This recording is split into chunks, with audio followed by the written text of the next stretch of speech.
අයිබෝන් ළමයි අපි අලුත් පාඩමක් පටන් ගන්න හදන්නේ ශක්ති විද්‍යාව. ඔයාලගේ සිලබස් එකට අදාළව දාලා තියෙන පස්වෙනි එකකේ තමයි ශක්ති විද්‍යාව කියලා කියන්නේ.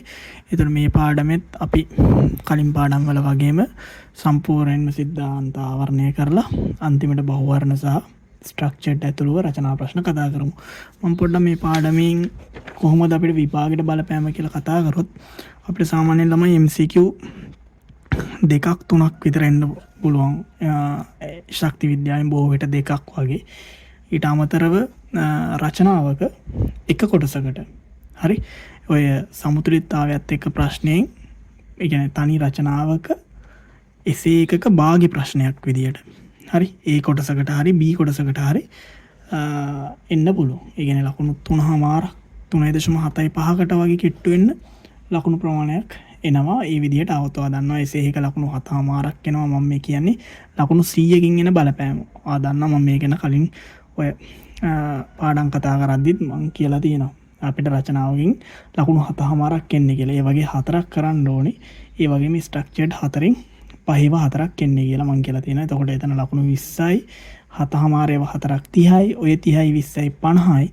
ඔය 50ට තමයි MCQ 50 එකතු කරලා ලකුණු 100න් හම්බ වෙන්නේ. ඕක මම කතා කරලා තියෙනවා. අන්න ඒ වගේ එසේ ප්‍රශ්නයක ලකුණු 7මාරේ ප්‍රශ්නයක භාගි ප්‍රශ්නයක්. ඒ කියන්නේ රචනාවකින් භාගයක් හෝ ඊට ආසන්න ප්‍රමාණයක් අපිට එන්තැල්පි පාඩමෙන් නැත්නම් මේ ශක්ති විද්‍යාව පාඩමෙන් එනවා. ඊට අමතරව MCQ දෙකක් උපරිම 3ක් වගේ ප්‍රමාණයක් එන්න පුළුවන්. සමහර අවුරුදුවල ස්ට්‍රක්චර්ඩ් උත් ඇවිල්ලා තියෙනවා. හරි. ඒතර එසේ එකට ආවේ නැතුණොත් ස්ට්‍රක්චර්ඩ් එකකින් ප්‍රශ්න කරන්නත් පුළුවන්. හරි. කොහොම නමුත් එතකොට අපි බැලුවොත් ලකුණු 5මාරක 6ක වගේ ලකුණු ප්‍රමාණයක් උපරිම ලකුණු 6ක වගේ ප්‍රමාණයක් මේ පාඩමෙන් අපිට එක්සෑම් එකට බලපෑමක් තියෙනවා. හරි. ඉඳා වැදගත් පාඩමක්. ඒ නිසා අපි මේක මුල ඉඳලා කතා කරමු. ඒතර මම මේකේ පළවෙනි එපිසෝඩ් එක මේ කතා කරන්නේ මම මේකෙදි අර රචනාවක් කරන්න උවමනා කරන කාරණා මෙතෙන්දී ගොඩක් ආවරණය වෙන්නේ නැහැ. නමුත් මේ පාඩමේ ඉස්සරහට යද්දි ගොඩක් වැදගත් කාරණා ගොඩක් වෙලාට ওই වචනවල තේරුම් අපිට වචන විවිධ වචන කතා කරන්න වෙනවා මේ පාඩමේදී. යන්නේ වචනවල අර්ථයන් මේ කොටසේදී ඔයාලට හොඳින් අවබෝධ කරගන්න පුළුවන්. ඒකින්ද මේ එපිසෝඩ් එක ගොඩක් වැදගත්. හරියට මේක තේරුම් ගන්න. ඊට පස්සේ ඉස්සරහ එපිසෝඩුත් මේ විදිහටම ඔයා try කරලා බලන්න. හරි. මම මේ නෝට් එකත් එක්කම යන්නම්. මෙහෙම කියනවා ශක්ති විද්‍යාව නැත්නම් අපි මේ පාඩමට තව විදිහකට කියනවා තාප රසායනය කියලා. යටතේදී සම්මත අවස්ථාවන්ට අනුව රසායනික ප්‍රතික්‍රියාවලදී සිදුවන තාප විපර්යාස පිළිබඳව අධ්‍යයනය කරයි. ඒතර මෙතනම අපිට දැන් අලුත් වචනයක් හම්බ වෙනවා. ඒ අලුත් වචනයක් කියන්නේ මේ පාඩමේදී වැදගත් සම්මත අවස්ථාවන්ට. මොකද්ද මේ සම්මත අවස්ථාවන් කියන එක මම දැන් මෙතෙන්දී පැහැදිලි කරන්න යන්නේ. මේ ගැන අපි කතා කරනවා. දැනට නිකන් මතක තියාගන්න හිම වචනයක් කිව්වා කියලා. මොකද්ද එතකොට අපි මේ පාඩමේදී කරන්නේ? සම්මත අවස්ථාවන්ට අනුරූපව රසායනික ප්‍රතික්‍රියාවලදී සිදුවන තාප විපර්යාස පිළිබඳව අධ්‍යයනය කරන එක. රයිට්. පැහැදිලි ඇති කියලා හිතනවා. මොකද්ද? ඒ කියන්නේ අපි දන්නවා කෙමිස්ට්‍රි වලදී අපි කරන්නේ ප්‍රතික්‍රියා ගැන අධ්‍යයනය කරන එකනේ. නැත්නම් අපි කතා කරන්නේ ප්‍රතික්‍රියා ගැන. එතකොට මෙන්න මේ ප්‍රතික්‍රියාවලදී අපි හිතමු මෙන්න මේ වගේ ප්‍රතික්‍රියා මේ ප්‍රතික්‍රියාශ්‍රිතව තාප විපර්යාසයන් සිදු වෙනවා. තාප විපර්යාසයන් කියන්නේ තාප වෙනස් වීම වෙනවා. අන්නේ වෙනස් වීම ගැන අධ්‍යයනය කරන එක තමයි අපි මේ පාඩමේදී කරන්නේ. නැත්නම් තාපය. තාපය කියන වචනේ අදහස දන්නවනේ. ඒ ගැන අධ්‍යයනය කරන එක තමයි මේ පාඩමේදී කරන්නේ. ඒතර අපි බලමු මෙහිදී අණුක මට්ටමේ ශක්ති විපර්යාස හා ඊට අනුරූප පද්ධතිවල සිදුවන වෙනස්කම් පිළිබඳව අධ්‍යයනය කරයි. හරි. අණුක මට්ටමේදී සිද්ධ වෙන ශක්ති විපර්යාස හා ඊට අනුරූප පද්ධතිවල අපි බලමු මොකද්ද මේ කතාව කියලා. පළමුව මෙම පරිච්ඡේදයේදී හමු වෙන මූලික පද කිහිපයක අර්ථ දැක්වීම පිළිබඳව මුලින්ම අපි කරන්නේ මම කලින් එපිසෝඩ් එක පටන් ගද්දිම කිව්වා වගේ මේ පද කිහිපයක් තියෙනවා. අන්නේ පද සහ වර්ග කිරීම කිහිපයක් තියෙනවා. ඒ ගැන හොඳ අවබෝධයක් අපි මෙතෙන්දී ලබා ගන්නවා. මුලින්ම බලමු පද්ධතියක් කියන්නේ මොකක්ද කියලා. මෙතන මම මේ ගැන චුට්ටක් විස්තර කරලා ඊට පස්සේ අපි නෝට් එකත් එක්ක යමු. ඒතර හොඳට අහුම්කම් දීම තමයි මෙතන ගොඩක් වැදගත්. අපි මෙතන වචන තුනක් කතා කරනවා. එකක් පද්ධතිය, අනිත් එක වටපිටාව කියන එක ළමයි. හරි. අනිත් එක මායිම. ඔන්න ඔය වචන තුනේ තේරුම අපි දැනගන්න ඕනේ. හරි. මම මේ තුනම එකට පැහැදිලි කරනවා. ඊට පස්සේ මම නෝට් එකත් එක්ක අපි බලමු මේකේ අදහස. පද්ධතියක් කියලා කියන්නේ ඔයා මොකක් හරි මොකක් හරි කොටසක්. ඒ කියන්නේ හිතන්නවා අධ්‍යයනය කරන්න යනවා මොකක් හරි දෙයක් ගැන කියලා. අන්නේ අධ්‍යයනය කරන්න යන දේ අදාළ වපසරියට තමයි පද්ධතිය කියලා කියන්නේ. ඒ කියන්නේ ඔය විශ්වයේ තියෙන ඕනම කොටසක් පද්ධතියක් කියලා ඔයාලට හිතන්න පුළුවන්. හරි? ඒ විශ්වයේ අපි සලකනු ලබන කොටස අධ්‍යයනය සඳහා සලකනු ලබන කොටසට තමයි පද්ධතියක් කියලා කියන්නේ. උදාහරණයක් විදිහට මම මේක තේරෙන විදිහට මෙහෙම කියන්නම්. ඔයා හිතන්න ඔයා ඉස්කෝලේ ලැබ් එකේ ප්‍රැක්ටිකල් ලැබ් කරනවා කියලා පරීක්ෂණ නලයක දෙන්නෙක් මික්ස් කරලා පරීක්ෂණයක් කරනවා. එතකොට මේකේ පද්ධතිය කියලා අපි කියන්නේ මෙන්න මේ මිශ්‍රණයට. මෙන්න මේ පරීක්ෂණ නලය ඇතුලේ තියෙන මිශ්‍රණය ගැනනේ අධ්‍යයනය කරන්නේ. එතකොට පද්ධතිය කියලා අපි අර්ථ දක්වන්නේ මෙන්න මේ ටෙස්ට් ටියුබ් එක ඇතුලේ දාන දැනට දාලා තියෙන මිශ්‍රණයට තමයි අපි පද්ධතිය කියලා කියන්නේ. හරි? හොඳට තේරුම් ගන්න මේකේ වෙනස. පැහැදිලි ඇති කියලා හිතනවා. හරි? වටපිටාව කියලා කියන්නේ නැත්තම් අපි ඔකට කියනවා පරිසරය කියලා. වටපිටාව කියලා කියන්නේ ඔයා මේ උදාහරණයම ගමුකෝ. මේ උදාහරණයෙන් මෙන්න මේ මිශ්‍රණය ඇරුණම මේ විශ්වයේ තියෙන ඉතුරු සියලුම දේවල් වටපිටාවට අයිතියි. හරි? මොකද්ද? අපි අධ්‍යයනයට තෝරගන්න කොටස හැරුණු විට විශ්වයේ ඇති ඉතිරි සියලු දේ වටපිටාව කියලා අර්ථ දක්වන්න පුළුවන්. හරි? හොඳට හුඟක් දෙන්න අපි ඊට පස්සේ නෝට්ටත් එක බලමු. මේක තමයි අදහස. ඒ කියන්නේ ඔයා දැන් ඉස්කෝලේ ලැබ් එකේ ප්‍රැක්ටිකල් එකක් කරනවා මේක බීකරයක් ඇතුලේ මොනවා හරි මික්ස් කරලා කරනවා කියලා ඔයා අනුමාපනයක් කරනවා කියලා හිතන්නකෝ. අපි අනුමාපන ගැන ඉගෙන ගත්තා ගණනය කිරීම පාඩමේ. එතකොට ඔයා අනුමාපනයක් කරනවා බියුරෙට්ටුවත් පාවිච්චි කරලා ආධාරයක බියුරෙට්ටුව සවි කරලා. හරි? ඔයා ඉස්කෝලේ ප්‍රැක්ටිකල් එකක් කරනවා. හරිද? මතක ඇති ඔයාට කතාව. ඊට පස්සේ ටයිල් කැටයක් උඩ අනුමාපන පාස්කුව තියලා හරි ඔහොම අපි කරනවානේ. පැහැදිලි ඇති. ඔයා ඔහොම කරද්දී මෙන්න මේ මිශ්‍රණය තමයි අපි කියන්නේ පද්ධතිය කියලා. හරි? අනුමාපන ප්ලාස්කුවට වැටෙන ඒ මිශ්‍රණය තමයි අපි පද්ධතිය කියලා කියන්නේ. හරි? ප්‍රතික්‍රියා මිශ්‍රණයට. එතකොට පරිසරයට අයිති වෙන්නේ ඉතුරු සියලු දේ. ඔයා දැන් ඉස්කෝලේ ප්‍රැක්ටිකල් එක කරද්දී ලැබ් එකේ වාඩි වෙලා බෙන්ච් එක, ඒ කියන්නේ බංකුවේ වාඩි වෙලා කරද්දී ඔයාගේ ගෙදර අයිති වෙන්නේ වටපිටාවට. හරිද? ගෙදර විතරක් නෙමෙයි මේක හැරුණාම ඉතිරි සියලු දේ වටපිටාවට අයිති. පැහැදිලිද? විශ්වයේ තියෙන ඉතුරු සියලු දේ ඔයා සලකන පද්ධතිය හැරෙන්න විශ්වයේ තියෙන ඉතුරු සියලු දේ වටපිටාව කියලා තමයි අපි අර්ථ දක්වන්නේ. හරි නැත්නම් පරිසරය. පැහැදිලි ඇති කියලා හිතන්න. ඊට පස්සේ මායිම ගොඩක් වැදගත්. මායිම කියලා කියන්නේ ඒක මේ වචනේම සිංහල වචනේම තේරෙනවා. ඉතින් මේවා ආයේ වෙනම අර්ථයක් කරන දේවල් නෙමෙයි අපිට මේවා හොරු පුරුදු වචන. මායිම නැත්තම් සීමාව නැත්නම් අපි මේකට ඉංග්‍රීසියෙන් කියන බවුන්ඩරි. බවුන්ඩරි කියලා කියන්නේ අපි දැන් දෙකක් කතා කරානේ. පද්ධතිය සහ වටපිටාව කියලා දෙකක්. ඔන්න ඔය දෙක වෙන් කරන සීමාවට තමයි මායිම කියන්නේ. ඉතින් මේ මායිම අර්ථ දක්වනවා නම් අර සීමාව කියන වචනේ දාගන්න වෙනවා. වෙන විදිහකට ඉතින් මේක කියන්න විදියක් නැහැ. හරි? මොකද්ද? මායිම කියලා නම් ඔයා කතා කරන්න යන්නේ. මොකද්ද අපි කියන්නේ? පද්ධතියයි වටපිටාවයි වෙන් කරන සීමාවට තමයි මායිම කියන්නේ. නැත්තම් පද්ධතියයි වටපිටාවයි වෙන් කරන මායිමට තමයි සීමාව කියලා කියන්නේ. පැහැදිලි ඇති කියලා හිතනවා. දැන් උදාහරණයක් විදිහට මේක ගත්තොත් ඔයා හිතන්න දැන් පරීක්ෂණ නාලයේ මිශ්‍රණයට තමයි අපි මික්ස් කරන මිශ්‍රණය තමයි පද්ධතිය අපේ. හරි? පැහැදිලි ඇති කියලා හිතනවා. පද්ධතිය වෙන්නේ මේක. හරි? එතකොට නැත්නම් අනුමාපන පාස්කුවේ තියෙන මේ මිශ්‍රණය. හරි? එතන HCl වෙන්නේ දාලා ඔය අනුමාපනයක් කරනවා කියලා අම්ල භස්ම අනුමාපනය. එතකොට මිශ්‍රණය මේ ප්‍රතික්‍රියා මිශ්‍රණය තමයි පද්ධතිය වෙන්නේ. එතකොට සීමාව කියලා හදන්නේ. එතකොට අපි දන්නා වටපිටාව කියන්නේ ඉතිරි සියලු දේ. සීමාව වෙන්නේ පද්ධතියයි පරිසරයයි වෙන් කරන මායිමටනේ. එතකොට මේ මායිම කියලා අපි අදහස් කරන්නේ මෙතන හරිනම් මේ අනුමාපන ප්ලාස්කුවේ බිත්තිය. හරිනේ? ඕකෙන්නේ වෙන් වෙන්නේ පද්ධතියයි වටපිටාවයි. මේ ඇතුළ තමයි පද්ධතිය. මේ එළිය තමයි එළියේ ඔක්කොම දේවල් තමයි පරිසරය. නැත්තම් වටපිටාව. හරි? ඒතර මේ පද්ධතියයි වටපිටාවයි වෙන් කරන්නේ මොකෙන්ද? මෙන්න මේ බිත්තිය මගින්. ඒ කියන්නේ මේ අනුමාපන ප්ලාස්කුවේ බිත්තිය මගින්. මේක නම් පරීක්ෂණ නලයේ මේ බිත්තිය මගින්. හරි?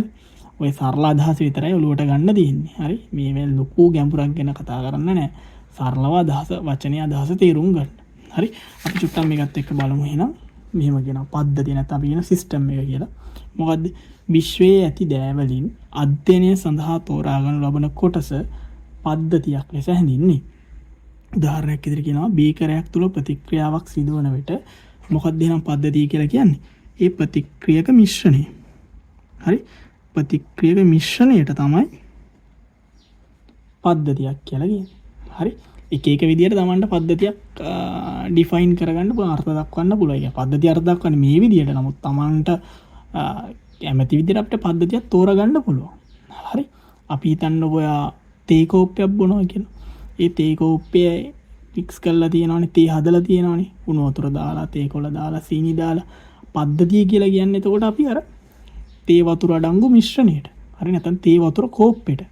පැහැදිලි? ඒ තේ වතුර ඇතුලේ තේ වතුර කෝප්පේ ඇතුලේ තියෙන දෑවලට තමයි අපි පද්ධතිය කියලා කියන්නේ. හරිද? ඕක තමයි අදහස. අපි ඉස්සරහට යමු මේකේ. ඊට පස්සේ මෙහෙම කියනවා මම දැන් කලින් පැහැදිලි කරා වගේ වටපිටාව කියන්නේ මොකද්ද? සරවුන්ඩින්ග්ස්. පද්ධතිය හැර විශ්වයේ ඇති සෙසු සියල්ල වටපිටාවට අයිති. මං කිව්වා විශ්වයේ තියෙන ඉතුරු සියල්ල වටපිටාව කියලා. පද්ධතිය හැරෙන්න. වටපිටාව පද්ධතියේ කොටසක් නොවන නමුත් ඒ හා සමග අන්තර්ක්‍රියා සිදු කළ හැකි. අන්න එක ගොඩක් වැදගත්. මේ බලන්න මේ වචනේ වටපිටාව පද්ධතියේ කොටසක් නෙමෙයි. පැහැදිලිවම දෙනවා මේවා අර සමහර ABCD වගන්ති වලට දෙන්න පුළුවන්. හරි.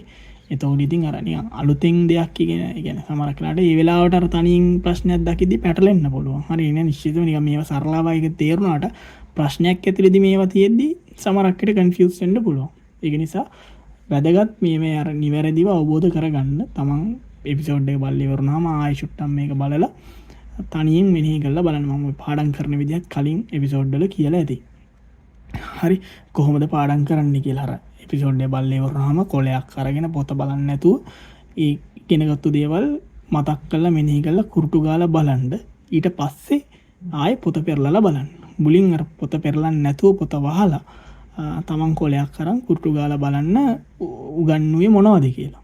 හරි ඊට පස්සේ ආයෙ නෝට් එක බලාගෙන යන්න. එතකොට ඔයාලට මතක් වෙනවා අර කුරුටු ගාද්දි මුලින් ඒ කියන්නේ මුලින් කොලයක් අරන් වා ලියනවනේ මොනවද ඉගෙන ගත්තේ කියලා. ඊට පස්සේ තමයි නෝට් එක බලන්න ඕනේ. හරි ඊට පස්සේ ඔයාලට මතක් වෙනවා අර කලින් කරපු වැඩේදී ඒ කියන්නේ අර කුරුටු ගාද්දි ස්කෙච් කරද්දි මොනවද මම අතපසුනේ මට කියලා නැත්නම් මම මොනවද වැරදියට තේරුම් ගත්තේ කියලා. ඒකයි පොත බලන්නේ පස්සේ. ඒකයි අර මුලින් පොත බලාගෙන පාඩම් කරන්නේ. පොඩි මතක් කිරීමක් කරේ මම ඊට කලින් කියලා තියෙනවා. හරියට. එතකොට මෙන්න මේ දේ වැදගත්. මොකද වටපිටාව පද්ධතියේ කොටසක් නොවන නමුත් ඒ හා සමග අන්තර්ක්‍රියා කරන්න පුළුවන්. එතකොට අපි මෙහෙම දැම්මොත් හරි. එතකොට මේ තියෙන්නේ ළමයි පද්ධතිය. හරිද? මේ ඇවිල්ලා වටපිටාව. මම මේ ලොකු රවුමින් විශ්වය කියලා නිරූපණය කරනවා. එහෙනම් විශ්වය කියන එකට අපිට කියන්න පුළුවන් මොකද? පද්ධතියයි වටපිටාවේ එකතුවට තමයි විශ්වය කියලා අපිට කියන්න පුළුවන්. ඉතින් පද්ධතිය අරින්නයි විශ්වයේ තියෙන ඉතුරු සියලු දෑ වටපිටාව නම් මොකක්ද එහෙනම්? විශ්වය කියලා කියන්නේ පද්ධතියයි වටපිටාවේ එකතු. හරි පැහැදිලි ඇති කියලා හිතනවා. මම මෙතනට වටපිටාව කියලා දාන්න. හරි ඒතර වටපිටාවේ පද්ධතිය වෙන් කරන මෙන්න මේකට කියනවා අපි මායිම නැත්තම් සීමාව කියලා. හරි. අපි ඒක අන්තිමට දාගමු. පැහැදිලි ඇති කියලා හිතනවා. එතකොට මෙන්න මෙයාට පුළුවන් මොකද්ද? ඒතර පද්ධතියේ කොටසක් නෙමෙයි වටපිටාවට පේනවනේ. පද්ධතියේ කොටසක් නෙමෙයිනේ වටපිටාව. හැබැයි මෙයත් එක්ක මේ වටපිටාවයි පද්ධතියයි අන්තර්ක්‍රියා කරන්න පුළුවන්. අපි මේ අන්තර්ක්‍රියා මොනවද කියලා අපි බලමු. ඒ කියන්නේ මෙහි අන්තර්ක්‍රියා කරනවා කියන්නේ මොකද්ද? ඒ දෙන්නෙක් අතර ක්‍රියාකාරකම් සිද්ධ වෙන්න පුළුවන්. ගනුදෙනු වෙන්න පුළුවන්. ඔන්න ඕකටනේ අන්තර්ක්‍රියා කියන්නේ. එක එක විදිහේ ගනුදෙනු වෙන්න පුළුවන්. අපි මේ ගනුදෙනු වෙන විදිහ අනුව පද්ධති වර්ග කරනවා. තව පොඩ්ඩකින් මේ වැඩිටත් එනවා. හරි. ඒක අපි බලමු. ඒකට මතක තියාගන්න වටපිටාව පද්ධතියේ කොටසක් නෙමෙයි. හැබැයි වටපිටාවයි පද්ධතියයි අතර ගනුදෙනු වෙන්න පුළුවන්. අන්තර්ක්‍රියා වෙන්න පුළුවන්. හරි. එයාගේ දේවල් මෙයාට දෙන්න පුළුවන්. මෙයාගේ දේවල් එයාට ගන්න පුළුවන්. ඔන්න ඔයගේ දේවල් වෙන්න පුළුවන්. ඕක තේරුම් ගන්න. හරි. මේ බලන්න බීකරයක් තුල සිදුවන ප්‍රතික්‍රියාවකදී බීකරෙන් පිටත විශ්වයේ ඇති ඉතිරි සියලු දෑ වටපිටාවට යත්තේ. හරිනේ. එතන මම මේ දාලා තියෙනවා යුනිවර්ස් කියන්නේ නැත්නම් විශ්වය කියන්නේ මොකද්ද? System plus surroundings. ඒකත් දාගන්න. එතන මොකද්ද? විශ්වය කියන්නේ යුනිවර්ස් එක කියන්නේ පද්ධතිය දන වටපිටාව කියලා. අදහස පැහැදිලි ඇති. ඊට පස්සේ අපි බලමු සීමාව නැත්තම් බවුන්ඩරි නැත්තම් මායිම කියලා කියනවා. මොකද්ද? පද්ධතිය වටපිටාවෙන් වෙන් කරන මායිම සීමාව ලෙස හඳුන්වනවා. පැහැදිලි මම ආයේ මේ කතා කරන්න යන්නේ. ඒතර මොකද බීකරයක් තුල සිදුවන ප්‍රතික්‍රියාවේ මොකද්ද? සීමාව වෙන්නේ මොකද්ද? බීකරයක් ඇතුලේ සිද්ධ වෙනවා නම් මොකක් හරි ප්‍රතික්‍රියාවක්. එතකොට බීකරය ඇතුලේ තියෙන ප්‍රතික්‍රියා මිශ්‍රණයට තමයි අපි පද්ධතිය කිව්වේ. වටපිටාව වීට ඒක අරන්නේ ඉතුරු ඔක්කොම දේවල් ටික. ඒතර මේ දෙක වෙන් කරන්නේ මොකෙන්ද? මේ බීකරේ බිත්තිය. හරි? බීකරේ බිත්තිය සීමාව කියලා කියන්න පුළුවන්. හරි? ඒකත් එක්කම අපි අර රූප සටහන ඇඳගමු. මෙන්න මෙතෙන්දි මම මේක මෙතනට දාගන්න. මොකද මේක විශ්වය, මෙන්න පද්ධතිය මෙතන වටෙන් දාගන්න වටපිටාව කියලා. හරි? වටපිටාව මේ ඕනම් විශ්වය කියලා දාගන්න. මේ ලොකු රවුම. හරි? මේ දෙක අතර අන්තර් ක්‍රියා කරන්න පුළුවන් කියලා තේරුම් ගන්න. හරි? ඕක තමයි අදහස. අපි බලමු ඉස්සරහට කොහොමද තියෙන්නේ කියලා. මම පොඩි ප්‍රශ්නයක් දෙලා තියෙනවා ක්විස් එක. පළවෙනි ක්විස් එක අපි දන්නවා අපි පාඩමේදී ක්විසස් කතා කරනවා පාඩම තේරුම් ගන්න. ඉතින් මෙන්න මේ පොඩි සරල ප්‍රශ්නයක් තියෙනවා. ඉතින් ඔයා මොකද්ද මෙතනදි කරන්න ඕනේ? පහත එක් එක් අවස්ථාවන් සඳහා පද්ධතිය, පරිසරය හා වටපිටාව හඳුනා ගන්න. ඊටාම සරලයි. දැන් මම කතා කරා. ඉතින් මේක ලොකු දෙයක් නෙමෙයි. මොකද්ද? බඳුනක් තුල වතුර නටනවා. එහෙනම් මොකද්ද පද්ධතිය කියන්නේ? මොකද්ද වටපිටාව කියන්නේ? මොකද සීමාව කියන්නේ? වතුර නටවනම් බඳුනක් ඇතුලේ ඒ වතුර අඩංගු ද්‍රවය නැත්නම් වතුර තමයි අපි පද්ධතිය කියලා කියන්නේ. හරි? බඳුනක් ඇතුලේ වතුර නටනවා නම්, හරි? වතුර නටනවා මේ බඳුන ඇතුලේ අපි මේ වතුර අඩංගු ද්‍රවයට තමයි පද්ධතිය කියලා කියන්නේ. වතුර අඩංගු ද්‍රවය නැත්නම් වතුර වෙන විදිහට කියනවා. වටපිටාව කියලා කියන්නේ ඉතින් ඒක ආයි කියන්න දෙයක් නැහැ. ආයි කියන්නේ ඉතින් එළියේ සියලු දේ. හරිනේ? ඉතිරි සියලු දේ. සීමාව කියලා කියන්නේ මේ බඳුනේ බිත්තිය. බඳුනේ බිත්තිය. හරිනේ? ඕක තමයි අදහස. කෙනෙක්ට උනම් මේ බඳුනම පද්ධතිය කියලා හිතන්නත් පුළුවන්. හරි. එතකොට පිස්ටනයක් ඇතුලේ සිර වෙලා තියෙන වායුව. දැන් පිස්ටනයක් ඇතුලේ ඔහොම පිස්ටනයක් අපි හිතමු පිස්ටනයක් දාලා වායුවක් සිර කරලා තියෙනවා. හරි? ඒතකොට මොකද්ද? ඒ වායුවට තමයි අපි පද්ධතිය කියලා කියන්නේ.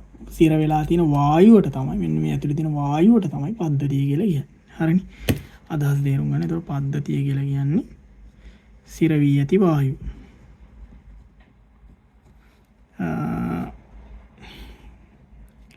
එතකොට වටපිටාව කියන්නේ ඉතින් හැම විතරම මේක වෙන්නේ වායුව හැර ඉතිරි සියලු දේ. මෙතනත් වතුර හැරෙන ඉතිරි සියලු දේ. විශ්වයේ ඇති ඉතිරි සියලු දේ. මෙතන වාට කියන්න පුළුවන් මොකද්ද? ඒතකොට වටපිටාව එක ලියා ගන්න. සීමාව කියන්නේ පිස්ටනේ මොකක්ද? පිස්ටනේ සහ මේ බඳුන අඩංගු බිත්ති. නැත්තම් පිස්ටනේ බිත්ති. හරිනේ?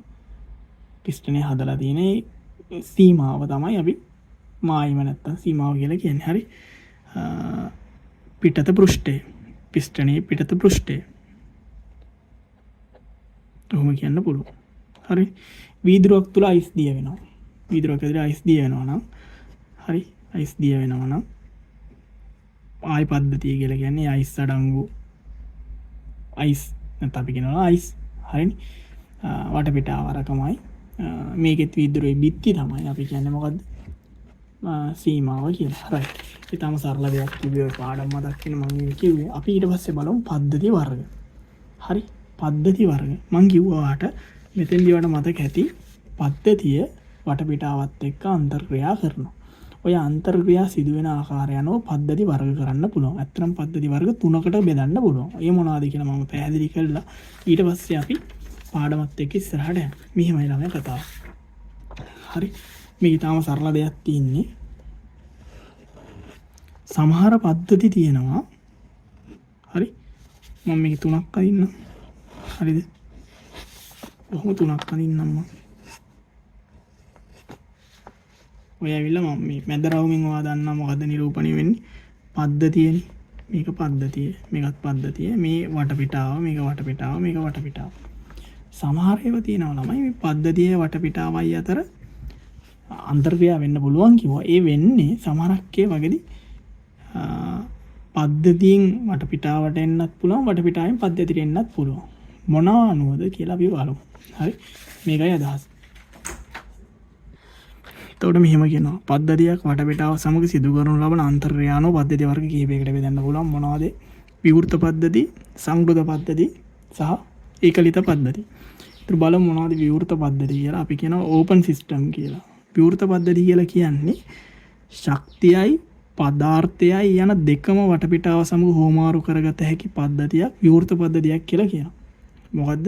ශක්තියයි පදාර්ථයයි කියන දෙකම වටපිටාවත් එක්ක හෝමාරු කරගන්න පුළුවන් ඒවට තමයි විවෘත පද්ධති කියලා කියන්නේ. බලන්න මෙන්න විවෘත පද්ධතිය. එතකොට මේ එළියේ තියෙන වටපිටාව. හරිද? මේ වටපිටාවත් එක්ක මේ පද්ධතියට පුළුවන්ලු මොනවද? පදාර්ථය හෝමාරු කරගන්නත් පුළුවන්, ශක්තිය හෝමාරු කරගන්නත් පුළුවන්.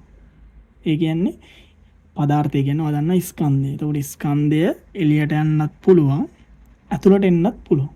හරි. ශක්තියටත් ඒ වගේ. එළියෙන් ශක්තිය ඇතුළට එන්නත් පුළුවන්, ඇතුළේ තියෙන ශක්තිය එළියට යන්නත් පුළුවන්. ඕක තමයි හෝමාරු වෙනවා කියලා කියන්නේ. එතකොට ওই දෙකම පදාර්ථය නැත්නම් ස්කන්ධය කියලා කියනවා. අපි ශක්තිය නැත්නම් තාපය කියලා හිතන්නත් පුළුවන්. හරි.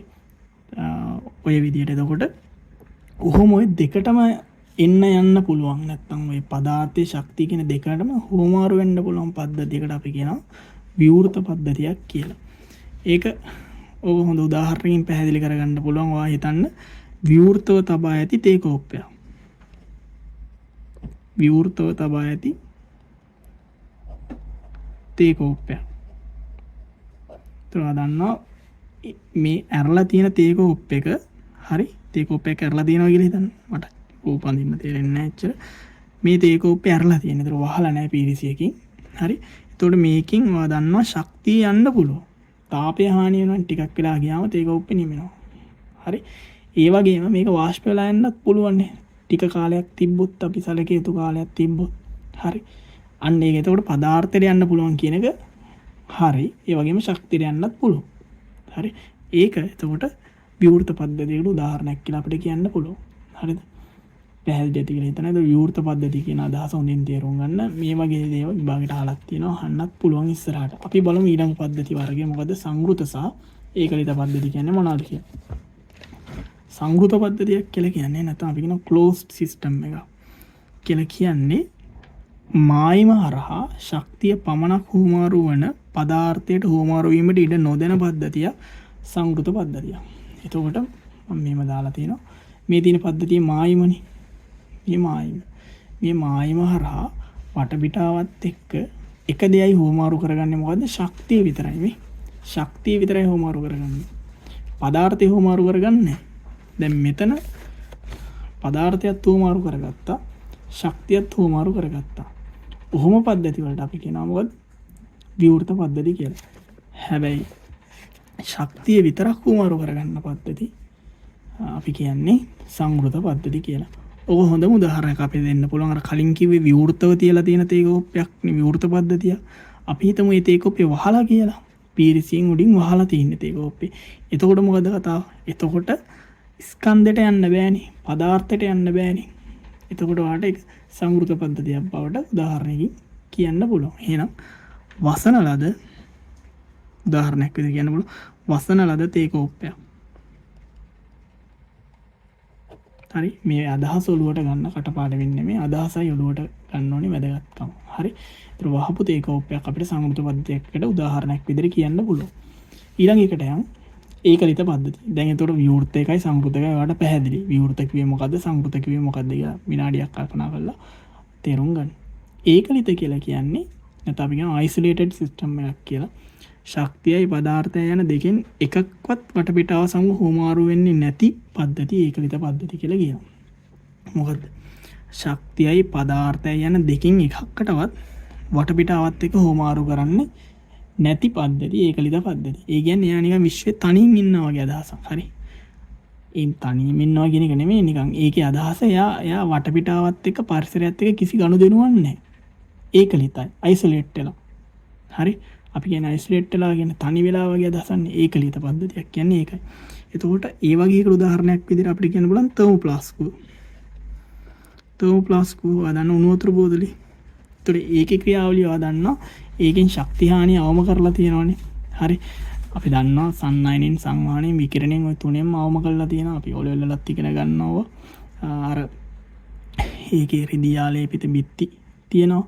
ඒ ආලේපිත බිත්ති තියෙන නිසා විකිරණයෙන් තාපය හානි වෙන එක වළක්වලා තියෙනවා. සන්නායනෙන් සංවහණයෙන් ඒ කියන්නේ රික්තකයක් ඇතුලේ තියලා තියෙනවා. ඒක නිසා සංවහණයෙන් ශක්තිය හානිය අවම කරලා තියෙනවා. ওই විදියට ආකාර තුනෙන්ම ශක්තිය හානි වෙන විදිය අවම කරලා තියෙනවා. හරි. අවම කරලා කියලා කියන්නේ ඉතින් අපි ඕකයි අදහස. එතකොට තර්මෝප්ලාස්කුව ඒකලිත පද්ධතියකට උදාහරණයක් විදිහට අපිට සලකන්න පුළුවන්. ඒක එතකොට ওই පද්ධති තුනේ අදහස ඔළුවේ තියාගන්න. ඒතර මම ආයේ චුට්ටක් ඒක රීකැප් කරොත් පද්ධති වර්ග තුනයි. මොකද්ද? විවෘත, සංවෘත, ඒකලිත. විවෘත එකේදී දෙකටම යන්න පුළුවන්. මොකද්ද? ශක්තියට සහ පදාර්ථයට, ස්කන්ධයට. එතකොට සංවෘතකේදී යන්න පුළුවන් එකකට විතර යන්න පුළුවන්. කියන්නේ ගනුදෙනු කරන්න පුළුවන් වටපිටාවත් එක්ක. ඒ කියන්නේ වටපිටාවත් එක්ක ගනුදෙනු මෙතනට එන්න ඕනේ right. මම වටපිටාව ගිලිතේ මේ අතරනේ. හරිනේ. පද්ධතිය වටපිටාවයි අතර ගනුදෙනු වෙන්න පුළුවන් ශක්තියට විතරයි සංවෘත පද්ධතියක. ඒකලිත පද්ධතියකට ඔය කිසිම විදියකට හෝමාරු වෙන්න බෑ. ඒ කියන්නේ ශක්තියට හෝමාරු වෙන්නත් බෑ. පදාර්ථයට හෝමාරු වෙන්නත් බෑ. ඔය තේකෝප්පේ කතාවේ ඔය උදාහරණ තුනට අදාළව පද්ධති වර්ග තුන ඔළුවේ තියාගන්න. රයිට් අපි ඉස්සරහට යමු.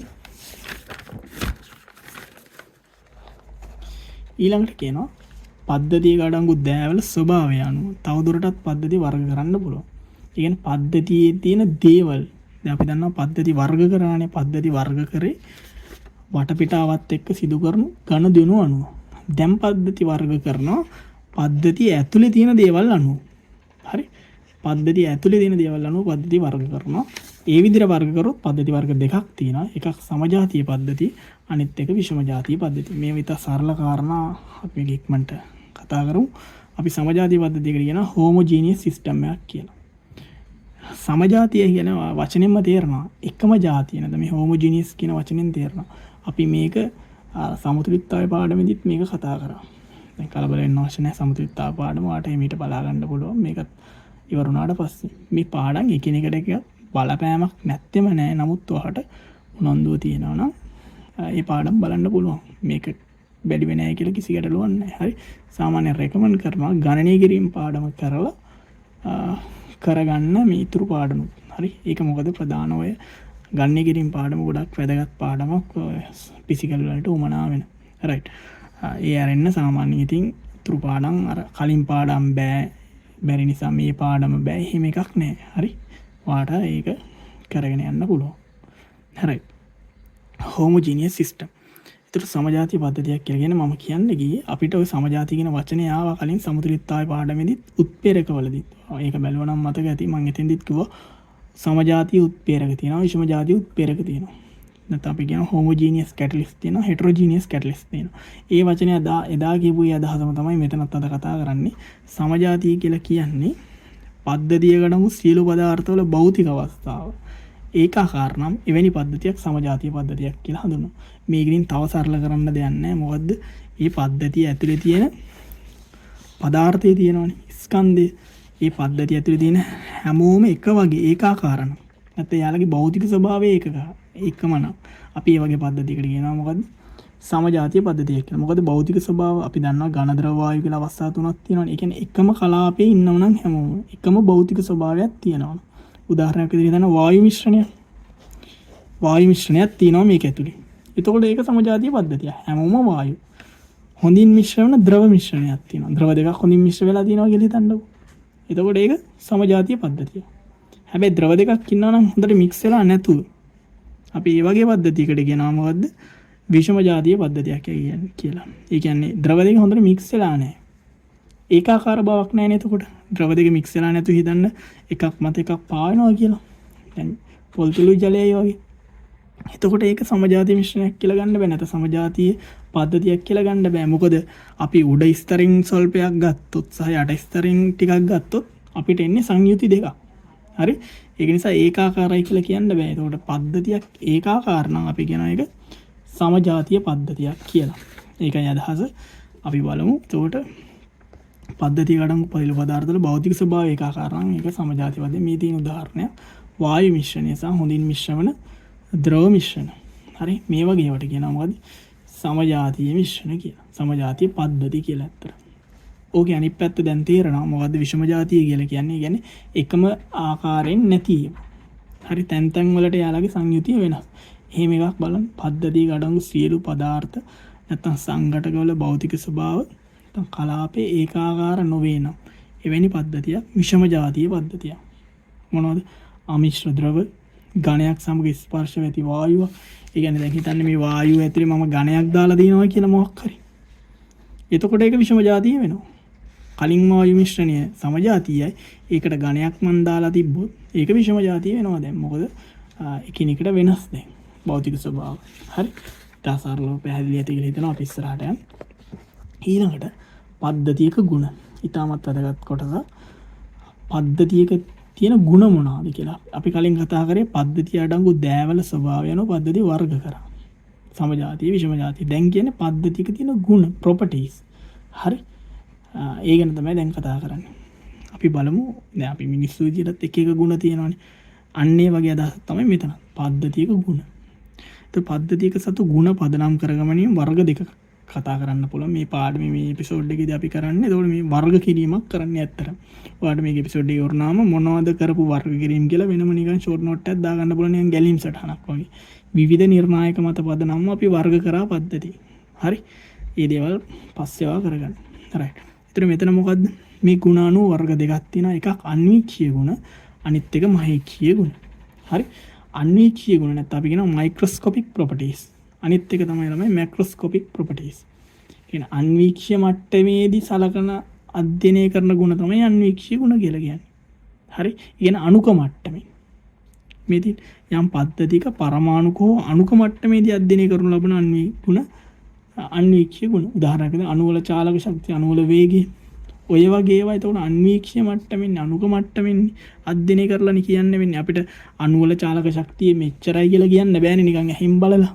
අන්න ඒකයි එතකොට අපි කියන්නේ මොකද්ද? අන්වීක්ෂීය ගුණ කියලා. ඕක හොඳට තේරෙන්නේ ඕකේ අනිත් පැත්ත විරුද්ධක ඉගෙන ගත්තාම. ඒ කියන්නේ මහේක්ෂීය ගුණ කියන්නේ මොකද්ද කියලා ඉගෙන ගත්තාම අන්වීක්ෂීය ගුණ කියන්නේ මොනවද කියලා හොඳට පැහැදිලියි. හරි. මම ඔයාලට කියන්නම් මහේක්ෂීය ගුණ කියන්නේ ඒ කියන්නේ මුළු පද්ධතියටම පොදුවේ සලකලා කියන ගුණ තමයි මහේක්ෂීය ගුණ කියලා කියන්නේ. ඒ කියන්නේ මහා පරිමාණයෙන් කියන වගේ අදහස. හරි. ඒ කියන්නේ අණුක මට්ටමින් කතා කරන ගුණ තමයි අන්වීක්ෂීය ගුණ. මහා පරිමාණයෙන් කතා කරන මුළු පද්ධතියකටම දෙන පොදුවේ දෙන ගුණ තමයි මහේක්ෂීය ගුණ. මහේක්ෂීය ගුණ වල උදාහරණයක් උෂ්ණත්වය. හරි. පරිමාව, ස්කන්ධය. ඕවා මහේක්ෂීය ගුණ. ඒ කියන්නේ අපි උෂ්ණත්වය මනින්න ගියොත් අපිට පුළුවන් නේ උෂ්ණත්වමානයක් පාවිච්චි කරලා උෂ්ණත්වය මනින්න. අපිට ඒකට දැන් හිතන්න වායු සාම්පලයක හරි මොකක් හරි ද්‍රාවණයක හරි උෂ්ණත්වය මනින්න ඕන නම් අපි ඒක අණුවෙන් අණුවට සලකලා එහෙම මනින්නේ නැහැ නේ. ඒතර අපිට උෂ්ණත්වය මනින්න පුළුවන්. ඒ අදාළ දීලා දෙන සාම්පල් එකට අපිට එක අගයක් කියන්න පුළුවන් උෂ්ණත්වය කියලා. පැහැදිලි ඇති කියනවා අදහස. හැබැයි අපිට අණුවක වේගය කිව්වොත් අණුවල චාලක ශක්තිය කිව්වොත් එහෙම කියන්න බෑනේ. තනි අගයක් දෙන්න බෑනේ. ඒතර අපිට ඒක අණුක මට්ටමින් බලන්න ඕනේ. අන්න ඒකයි අන්වීක්ෂීය ගුණය මහේක්ෂීය ගුණය අතර වෙනස. පරිමාවත් මහේක්ෂීය ගුණය. අපිට පරිමාවට කියන්න පුළුවන්. මෙන්න මේකයි පරිමාව කියලා නිශ්චිතව කියන්න පුළුවන්. හරි. මේ පද්ධතියට අගයක් දෙන්න පුළුවන්. අන්න ඒ වගේ ඒවට තමයි අපි මහේක්ෂීය ගුණ කියලා කියන්නේ. ඒතර ඔයාලට තව ගුණ ගොඩාක් තියෙනවා මහේක්ෂීය ගුණ. හරි. ඔය අදහස තේරුම් ගන්න අපි බලමු. පද්ධතියක් සඳහා සමස්තයක් ලෙස අධ්‍යයනය කරනු ලබන ගුණ මහේක්ෂීය ගුණ ලෙස හඳුන්වයි. මොනවද?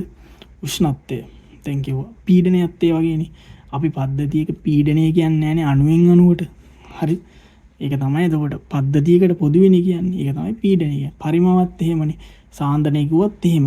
අපි සලකන පද්ධතියකට අපි හිතමු යම් ද්‍රාවණයක සාන්දනය කියලා අපි කියනවා නිශ්චිතව. ඒක ඇවිල්ලා මහේක්ෂීය ගුණය. වර්ණයත් එහෙම අපි කියන්නේ නැහැ අණුවේ පාට කියලා. එහෙම අදහසක් කියන්නේ නැහැ. අපි කියනවා ද්‍රාවණයේ කලර් එක. ඒ වගේ අදහසක්. ඒතකොට ඝනත්වයත් ඒ වගේ දුෂ්‍රාවිතාවයත් එහෙම. පුෂ්ටිඝාතතිය වර්තනාංගෙ මේවා ගැන නම් ඔයාලා ෆිසික්ස් යටතේ ඉගෙන ගන්නවා. දුෂ්‍රාවිතාව පුෂ්ටිඝාතතිය වෙනමම පාඩම් තියෙනවා පදාර්ථයේ ගුණ කියලා. හරි. එතකොට මේ වගේ ගුණ අපි කියනවා මහේක්ෂීය ගුණ. මේ වගේ වට කියනවා අන්වීක්ෂීය ගුණ. පැහැදිලි ඇති කියලා හිතනවා. හරි. අණුක මට්ටමින් කතා කරන ගුණ මතක තියාගන්න. අන්වීක්ෂීය ගුණ කියලා. ඉතින් මේ වගේ ඒ වගේ සරල ප්‍රශ්නයක් දෙන්න පුළුවන්. හරි. අපි බලමු ඉස්සරහට. ඊළඟ කාරණය තමයි මහේක්ෂීය ගුණ තවදුරටත් වර්ග දෙකකට බෙදන්න පුළුවන්. එකක් විත්ති ගුණ, අනිත් එක ඝටනා ගුණ. විත්ති ගුණ කියලා කියන්නේ එතකොට දැන් අපි කරන්න යන්නේ මොකද්ද? අර කතා කරපු මහේක්ෂීය ගුණ මෙන්න මෙතන කියපු මහේක්ෂීය ගුණ බෙදනවායි කැලි දෙකකට. ඒ කියන්නේ ඔයා දැන් මම කියනකොට ගැලීම් සටහනක් ඇඳ ගන්න පුළුවන් කියලා. ඒ ගැලීම් සටහන ආයෙත් දෙකට කඩා ගන්න පුළුවන්. මහේක්ෂීය ඔයා මේ වැඩේ තනියෙන් කරගන්න. මහේක්ෂීය ගුණ ආයෙ දෙකට කඩනවා. මොකටද? විත්ති ගුණයි ඝටනා ගුණයි කියලා. මම මේ නෝට් එකත් එක්කම ගිහිල්ලා ඊට පස්සේ පැහැදිලි කරන්නම්. මොකද්ද විත්ති ගුණ කියන්නේ? අපි කියනවා එක්ස්ටෙන්සිව් ප්‍රොපර්ටිස්. අනිත් එක ඉන්ටෙන්සිව් ප්‍රොපර්ටිස්. ඝටනා ගුණ. මේ ගැන අහන්න පුළුවන් විභාගේ. හරි. මේවා වැදගත් දේවල්. රයිට්. පද්ධතියක ස්කන්ධයවත් තරම මත රැඳී පවතින ගුණ විත්ති ගුණ නම් වේ. කියන පද්ධතිය ස්කන්ධය නැත්තම් තරම ප්‍රමාණය මත රඳා පවතින ගුණ වලට අපි කියනවා විත්ති ගුණ කියලා. ඒ කියන්නේ පද්ධතියේ අඩංගු අංශු ප්‍රමාණය තියෙනවනේ. නැත්නම් ස්කන්ධය තියෙනවනේ. ඒවා ප්‍රමාණය මත රැඳිලා තියෙන ගුණ. උදාහරණයක් ස්කන්ධය කියන්නේ ඉතින් පදාර්ථයේ අංශු ගාන නැත්නම් මේ ප්‍රමාණය මත රැඳිලා තියෙනවනේ. අපි දැන් හිතන්න මොකක් හරි අයිස් කෑල්ලක් අයිස් කුට්ටියක් අරගෙන මේකට කියන ස්කන්ධය නෙමෙයිනේ වෙනම මීට වඩා විශාල ප්‍රමාණයක ගත්තොත් ස්කන්ධය කියලා කියන්නේ අපි මේක ස්කන්ධයේ ග්‍රෑම් 5යි නම් මේක ස්කන්ධයේ ග්‍රෑම් 25යි නම් ඒතර අපි ගන්න මේ පද්ධතියේ ප්‍රමාණය තරම මත ස්කන්ධය කියන එක රඳා පැවතුණා නේද? හරිනේ. එතකොට ස්කන්ධය කියන්නේ නම් මොකද? විත්ති ගුණය. ඒතර අන්න එහෙම මෙන්න මේ ගන්න ප්‍රමාණය මත රැඳිලා පවතින්නේ නැති ඒවට තමයි ඝටනා ගුණ කියන්නේ. එහෙම ඒවා තියෙනවා. අපි බලමු එහෙම ඒවට මොනවද උදාහරණ කියලා. ස්කන්ධය කියන්නේ වට පේනවා විත්ති ගුණය. පරිමාවත් ඒ වගේනේ. ඔයා ගන්න ඒ ද්‍රවයේ ප්‍රමාණය තරම මත පරිමාව වෙනස් වෙනවා. ඔයා පොඩ්ඩක් ගත්තොත් යම් ද්‍රවයකින් පරිමාව පොඩි වගේක්. විශාල ප්‍රමාණයක් ගත්තොත් පරිමාව ලොකු වගේක්. ඒ වගේම නේද මෞල ප්‍රමාණය. අපි ගණන් හදලා තියෙනවා. මෞල ගණන්. එතකොට ඒ ගන්න අංශු ප්‍රමාණය මත ද්‍රව්‍ය ප්‍රමාණය මත මෞල ගාන වෙනස් වෙනවා. ඒවා සෝඩියම් හයිඩ්‍රොක්සයිඩ්ගෙන් ග්‍රෑම් 5ක් ගත්තොත් එන මෞල ගාන නෙමෙයි සෝඩියම් හයිඩ්‍රොක්සයිඩ් ග්‍රෑම් 40ක් ගත්තොත් එන්නේ. පැහැදිලිද? සෝඩියම් හයිඩ්‍රොක්සයිඩ් ග්‍රෑම් 5ක් ගත්තොත් එන මෞල ගානයි n කියලා ගමු. සෝඩියම් හයිඩ්‍රොක්සයිඩ් ග්‍රෑම් 40ක් ගත්තොත් එන මෞල ගානයි වෙනස්නේ. ඒ කියන්නේ ස්කන්ධය අණු ප්‍රමාණය අණු තරම අණු වෙනස් වුණා නේද මෞල ගාන. ඒ කියන්නේ එහෙනම් මෞල කියන්නේ විත්ති ගුණයක්. හරි. පැහැදිලි කියලා හිතනවා. ඒ වගේම තමයි ශක්තිය. ඒකත් වැදගත්. ශක්තියත් වෙනස් වෙනවා. හරි. ඊට පස්සේ තාපධාරිතාව. මේ තාපධාරිතාව ගැන මම මෙතෙන්දී පැහැදිලි කරන්න යන්නේ මේ ගැන අපි ඊළඟ එපිසෝඩ් එකේදී ටිකක් වෙලා අරන් කතා කරනවා. ඒක නිසා මෙතෙන්දී මම මොකද්ද මේ තාපධාරිතාව කියලා පැහැදිලි කරන්න යන්නේ. හරි. ඒක ඕනනම් නෝට් එකක් දාගෙන තියාගන්න. අපි පොඩි මෙහෙම ඉරක් ගහමු. මම මේ ගැන කතා කරනවා. පොන්දුවක් වුණා අපි බලමු මේක ඉෂ්ට කරනවාද කියලා. හරි. දැනට නිකන් ඔළුවේ තියාගන්න විත්ති ගුණයක් තමයි තාපධාරිතාව කියන එක. ඒක විත්ති ගුණයක් වෙන්නේ කොහොමද කියලා ලස්සනට ඊළඟ එපිසෝඩ් එකේදී තේරුම් ගන්න පුළුවන්. හරි. ඝටනා ගුණ. එතකොට දැන් තේරෙනවා විත්ති ගුණ කියන එක අනිත් පැත්තනේ ඝටනා ගුණ. ඉතින් විත්ති ගුණ කියන්නේ ස්කන්ධය මත රැඳිලා පවතින ගුණ කියලා කිව්වනේ. එහෙනම් ඝටනා ගුණ කියලා කියන්නේ එහෙම රැඳිලා නොපවතින ගුණ. ඒ කියන්නේ ස්කන්ධය වෙනස් වුණා කියලා නැත්නම් ප්‍රමාණය වෙනස් වුණා කියලා ඝටනා මේ කියන ගුණ වෙනස් වෙන්නේ නැහැ. උදාහරණයක් විදිහට බලන්න. ඒ පද්ධති ස්කන්ධයෙන් හෝ ප්‍රමාණය මත රඳා නොපවතින ගුණ ඝටනා ගුණ වේ. පුෂ්ටිඝාතතිය. පුෂ්ටිඝාතතිය ඇවිල්ලා ඝටනා ගුණය. ඒ කියන්නේ අපි මේ ගන්න එකම පෘෂ්ඨය සැලකුවොත් හරි ඒ සලකන පෘෂ්ඨයේ යම් පොඩි කොටසක් සැලකුවා කියලා හරි විශාල කොටසක් සැලකුවා කියලා හරි පුෂ්ටිඝාතතිය වෙනස් වෙන්නේ වර්තනාංකයත් එහෙමනේ. අපි ජලීය වර්තනාංකය කියලා එකා ගයන්නේ දෙන්නේ මොකක් හරි. ඒතකොට ඒක වෙනස් වෙන්නේ නැහනේ ගන්න ප්‍රමාණය අනු හරි. ඔයාට ඔය ආලෝකයේදී ගණන් හදලා ඇති වර්තනාංකය ඒක අර ස්කන්ධයත් එක්ක වෙනස් වෙනවා කියලා එකක් නැහනේ. ප්‍රමාණයත් එක්ක. ඒ වගේ එකක්. ඒ ඝනත්වයත් ඒ වගේනේ. ඝනත්වය කියන්නේ මොකද්ද? ඒකීය පරිමාවකට තියෙන ස්කන්ධය. එතකොට ඔයා මොකක් හරි එකම සෝස් එකකින් එකම මොකක් හරි මූලාශ්‍රයකින් ගන්න වතුර වල ඝනත්වය ඒ වතුර පොල් කට්ටකට ගත්තා කියලායි බාල්දියකට ගත්තා කියලායි ඝනත්වය වෙනස් වෙන්නේ නැහැ නේ. එක මොකක් හරි අගයන්නේ. හරි ඝන මීටරයට කිලෝග්‍රෑම් 1000 නම් ඒ අගය තමයි ඒකෙන් ලොකු ප්‍රමාණයක් ගත්තත් පොඩි ප්‍රමාණයක් ගත්තත්. ඒතර පැහැදිලි ඇති කියලා හිතනවා. ඒතකොට තේරුම් ගන්න අදහස. ඒතර අන්නේ වගේ ගුණ වලට තමයි අපි කියන්නේ මොකද්ද? ඝටනා ගුණ කියලා. තව එකක් තමයි උෂ්ණත්වය. උෂ්ණත්වයත් එහෙමනේ. හරි. උෂ්ණත්වයත් අපි කියන්නේ ඝටනා ගුණයක් කියලා. පැහැදිලි ඇති අදහස.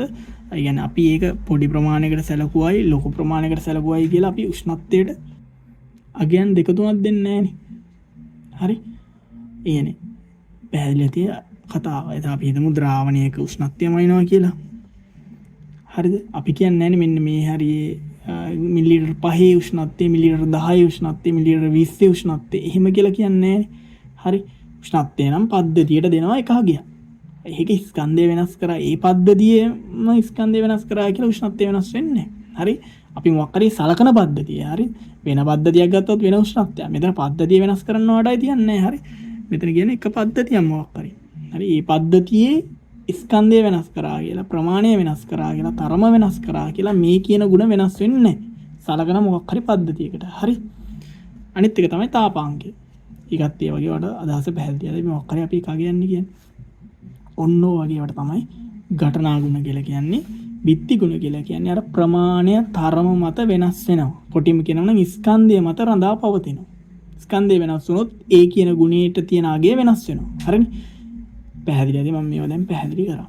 හරි. ඒක හොඳට තේරුම් ගන්න මොනවද බිත්ති ගුණ කියන්නේ සහ ඝටනා ගුණ කියන්නේ කියලා. අපි යමු ඉස්සරහට. මෙන්න මේකත් වැදගත්. රයිට්. මෙහෙම කියනවා. කිසියම් බිත්ති ගුණයක් මෙන්න මේ කොටස ගොඩක් වැදගත්. මවුලයකට ග්‍රෑමයකට ඝන සෙන්ටිමීටරයකට හෝ වර්ග සෙන්ටිමීටරයකට ලෙස දැක්වූ විට ඒ ඝටනා ගුණයක් බවට පත් වේ. මොකද්ද? අපිට අර කලින් කතා කරපු විත්ති ගුණ ඕන්නම් ඝටනා ගුණ බවට පත් කරන්න පුළුවන්. ඒ කියන්නේ මොනවද කලින් කතා කරපු විත්ති ගුණ? ස්කන්ධය, පරිමාව, මවුල ප්‍රමාණය, ශක්තිය, තාපධාරිතාව ඔන්න ඔය වගේ ඒවානේ. ඔන්න ඕවා අපිට මෙන්න මේ ගුණ බවට පත් කරන්න පුළුවන්. මොකද කරන්න තියෙන්නේ? ඒ ගුණ අපි සලකන්න ඕනේ මෙන්න මේ වගේ වට. එක්ක මවුලයකට ඒ විත්ති ගුණය සලකන්න ඕනේ. එක්ක ග්‍රෑමයකට ඒ විත්ති ගුණය සලකන්න ඕනේ. නැත්තම් ඝන සෙන්ටිමීටරයකට ඒ විත්ති ගුණය සලකන්න ඕනේ. නැත්තම් වර්ග සෙන්ටිමීටරයකට ඒ විත්ති ගුණය සලකන්න ඕනේ. අන්න එහෙම සලකුවොත් අපිට ඒ කියන විත්ති ගුණය ඝටනා ගුණයක් කරන්න පුළුවන්. උදාහරණයක් මොකද්ද? මෙතින් මවුලයකට ග්‍රෑමයකට ඝන සෙන්ටිමීටරයකට නැත්තම් වර්ග සෙන්ටිමීටරයකට සලකුවොත් ඒක ඝටනා ගුණයක් වෙන. උදාහරණයක් හිතන්න ස්කන්ධය. ස්කන්ධය මම මවුලයකට සලකනවා. හරි. මවුලයකට ස්කන්ධය බැලුවොත් අපි කියනවා මොකක්ද ඒක? මෞලික ස්කන්ධය කියලා. හරි. ඒ කියන්නේ මෞලික ස්කන්ධය කියන්නේ මොකක්ද එහෙනම්? ඝටනා ගුණයක්. ඔව්නේ. ඔයා නිකමට හිතන්න සෝඩියම් හයිඩ්‍රොක්සයිඩ්ගේ මෞලික ස්කන්ධය කියලා කියන්නේ කීයද? සෝඩියම් හයිඩ්‍රොක්සයිඩ්ගේ මෞලික ස්කන්ධය කියලා කියන්නේ කීයද? 40යි ග්‍රෑම් මවුලයටනේ. හදලා බලන්න. හරි. හදලා බලන්න. මම මේක හදන්නට කියන්නේ දැන් මේක 23යි පරමාණු ස්කන්ධය, මේකේ 16යි, මේකේ 1යි. 40යි. ඒතකොට අපි සෝඩියම් හයිඩ්‍රොක්සයිඩ් ග්‍රෑම් 5ක් ගත්තත්, ග්‍රෑම් 25ක් ගත්තත් අපි කියන්නේ නැහනේ මෞලික ස්කන්ධ වෙනස් කියලා. සෝඩියම් හයිඩ්‍රොක්සයිඩ්ගේ මොන ග්‍රෑම් ගාන ගත්තත් මෞලික ස්කන්ධයට තියෙන එක ගියා. මොකද ස්කන්ධය නෙමෙයි එතන බලන්නේ මෞලික ස්කන්ධය. එක මෞලික ස්කන්ධය. ඒක නිශ්චිත අගයක්. හැබැයි ස්කන්ධය කිව්වොත් ගන්න ප්‍රමාණය අනුව වෙනස් වෙනවා. පොඩි ප්‍රමාණයක් ගත්තොත් පොඩි ස්කන්ධයක්, ලොකු ප්‍රමාණයක් ගත්තොත් ලොකු ස්කන්ධයක්. ඒකයි ස්කන්ධය කියන එක විත්ති ගුණයක් වෙලා මෞලික ස්කන්ධය කියන එක ඝටනා ගුණයක් උනේ. පැහැදිලි ඇති කියන අදහස. හරි. පරිමාවත් ඔය වගේමයි. පරිමාව අපිට මෞලයකට සලකන්න පුළුවන්. හරි. මෞලයකට සැලකුවොත් අපි ඒකට කියනවා මෞලික පරිමාව කියලා. හරි. මෞලික පරිමාවට තියෙන එක නිශ්චිත අගයක්. උදාහරණයක් විදිහට වායු වලට ගන්නකො. දැන් වායු පාඩම මම ඉස්සරහට කතා කරනවා. වායු පාඩමේදී තේරුම් ගන්න පුළුවන් අපි කතා කරනවා මෞලික පරිමාව කියලා පරාමිතිය. ඒතකොට ඕනෑම වායුවක සම්මත උෂ්ණත්ව පීඩන තත්ත්වය දැන් කියන කතාව තේරෙන්නේ නැත්නම් වැඩි ගණන් ගන්න එපා. මේ අගය ගැන ලොකු අදහසක් තියාගන්න එපා. පාඩම් බලලා නැත්තම්. හරි. මේ පාඩම කරා නම් මේක ලස්සනට තේරෙනවා. මම ඉස්සරහට කරනවා ඒක එතෙන්දි බලා ගන්න ඔය. මෞලික පරිමාව කියන එකට තියෙනවා සම්මත උෂ්ණත්ව පීඩනවලදී එක නිශ්චිත අගයක්. ඒකට අපි කියනවා 22.4 ඝන ඩෙසිමීටර කියලා. හරි. මේකයි මතක තියාගන්න යන්න ඕන අගයක්. මේක මොන වායුව ගත්තත් මේ අගය තමයි. මොන වායුවේ මොන පරිමාව ගත්තත්. ඒ කියන්නේ ඇමෝනියා ගත්තත්, නයිට්‍රජන් ගත්තත්, ඔක්සිජන් ගත්තත්, කාබන් ඩයොක්සයිඩ් ගත්තත්, හරි H2 ගත්තත් සම්මුදුෂ්ණත්ව පීඩනවලදී, හරි සම්මුදුෂ්ණත්ව පීඩනවලදී මෙන්න මේ අගය තියෙන්නේ මේ වායුවේ මොන පරිමාව ගත්තත්, මොන ස්කන්ධ ගත්තත්. මොකද කොච්චර මොන ස්කන්ධ ගත්තත් අන්තිමට ආයි බලන්නේ මෞලිකට පරිමාව. ඒක නිශ්චිත අගයක්. හරිනේ. පරිමාව වෙනස් වෙනවා විවිධ ගණනත් ප්‍රමාණය අනුව, තරම අනුව. හැබැයි මෞලික පරිමාවට තියෙන එක නිශ්චිත අගයක්. ඒකයි පරිමාව විත්ති ගුණයක් කළා මෞලික පරිමාව ඝටනා ගුණයක් උනේ. එතකොට පැහැදිලි අර විත්ති ගුණයක් අපිට ඝටනා ගුණයක් කර බවට පත් කරන්න පුළුවන්. මෙන්න මේවට බැලුවොත් මෞලිකට ග්‍රෑමයකට නැත්තම් එක්ක ඝන සෙන්ටිමීටරයකට නැත්තම් වර්ග සෙන්ටිමීටරයකට බැලුවොත් හරි. තාපදාරීතාවත් ඔය වගේ. දැන් තාපදාරීතාව මොකක්ද කියන එක මම පැහැදිලි කරේ නැහැ. දැන් මම මෙතන පැහැදිලි කරන්නෙත් නැහැ. තාපදාරීතාව කියන එක ග්‍රෑමයකට සැලකුවොත් නැත්තම් කිලෝග්‍රෑමයකට සැලකුවොත් අපි ඒකට කියනවා ළමයි විශිෂ්ට තාපදාරීතාව කියලා. හරි. විශිෂ්ට තාපදාරීතාව කියලා. එතකොට තාපදාරීතාව කියන්නේ ගන්න එක්කෙනා අනුව තරම අනුව වෙනස් වෙන එකක්. හැබැයි විශිෂ්ට තාපදාරීතාව කියන්නේ යම් ද්‍රව්‍යයකට අදාළව නිශ්චිත අගයක්. ඒක ගන්න ස්කන්ධය වෙනස් වුණා කියලා විශිෂ්ට තාපදාරීතාව වෙනස් වෙන්නේ නැහැ. නැත්නම් ඒක නියතයක්. වෙන විදිහට කියනවා.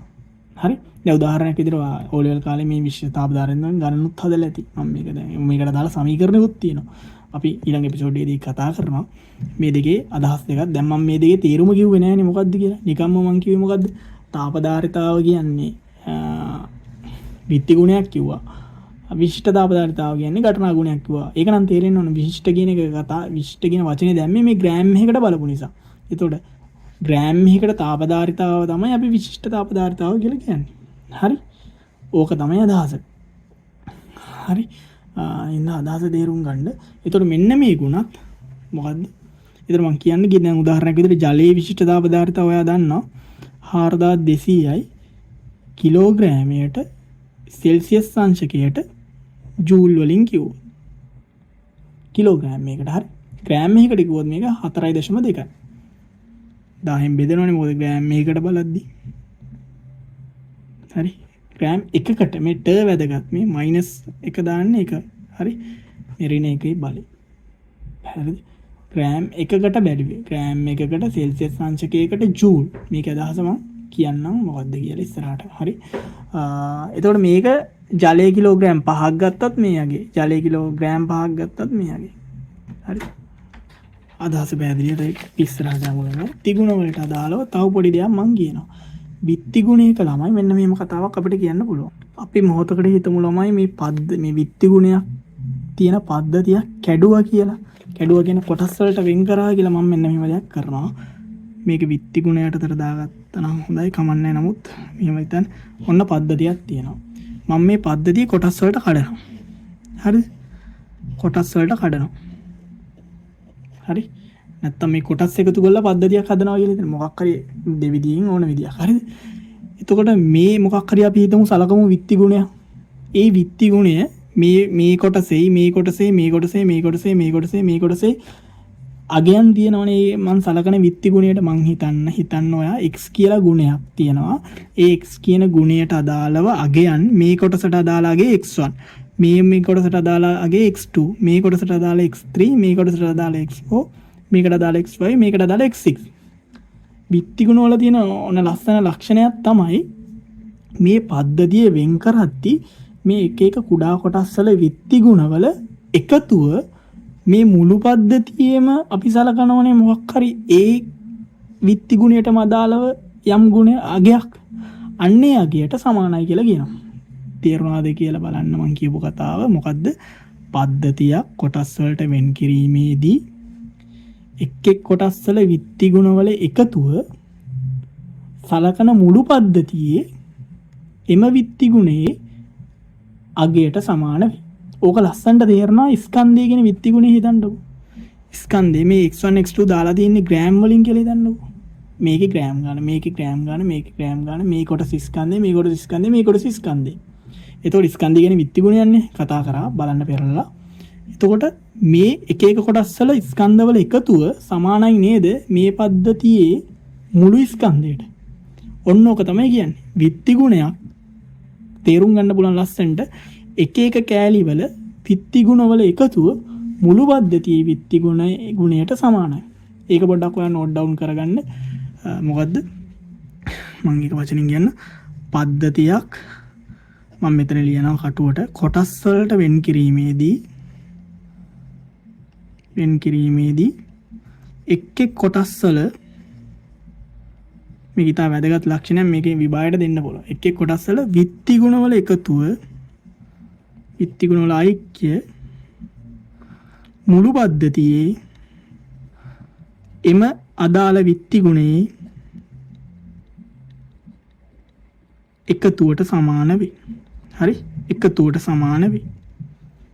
එද මුළු පද්ධතියේ විත්ති ගුණය මං x කියලා ගත්තොත් මේ මුළු පද්ධතියටම දෙන ගුණය x නම් මේ මුළු පද්ධතියම අර අපි සලකන විත්ති ගුණය x නම් මේ ඒ විත්ති ගුණයේ එක එක කොටස් වල අගයන් x1 දන x2 x1 x2 x3 නම් ඔය ඔහොම එකතුවෙන් දෙන්න පුළුවන්. x සමානයි x1 දන x2 x3 නැත්තම් දාගන්න m සමානයි m1 දන m2 දන m3. ඔක ලස්සනට ස්කන්ධය කියන විත්ති ගුණය දැම්මම ඔක ලස්සනට තේරුම් ගන්න පුළුවන්. හරි. ඒක තේරුම් ගන්න අපි ඉස්සරහට යන අපිට තියෙන්නේ මොකද? පද්ධතියක අවස්ථාවන් කියන එක තේරුම් ගන්න. ළමයි පද්ධතියක අවස්ථාවන් කියලා කියන්නේ states of system.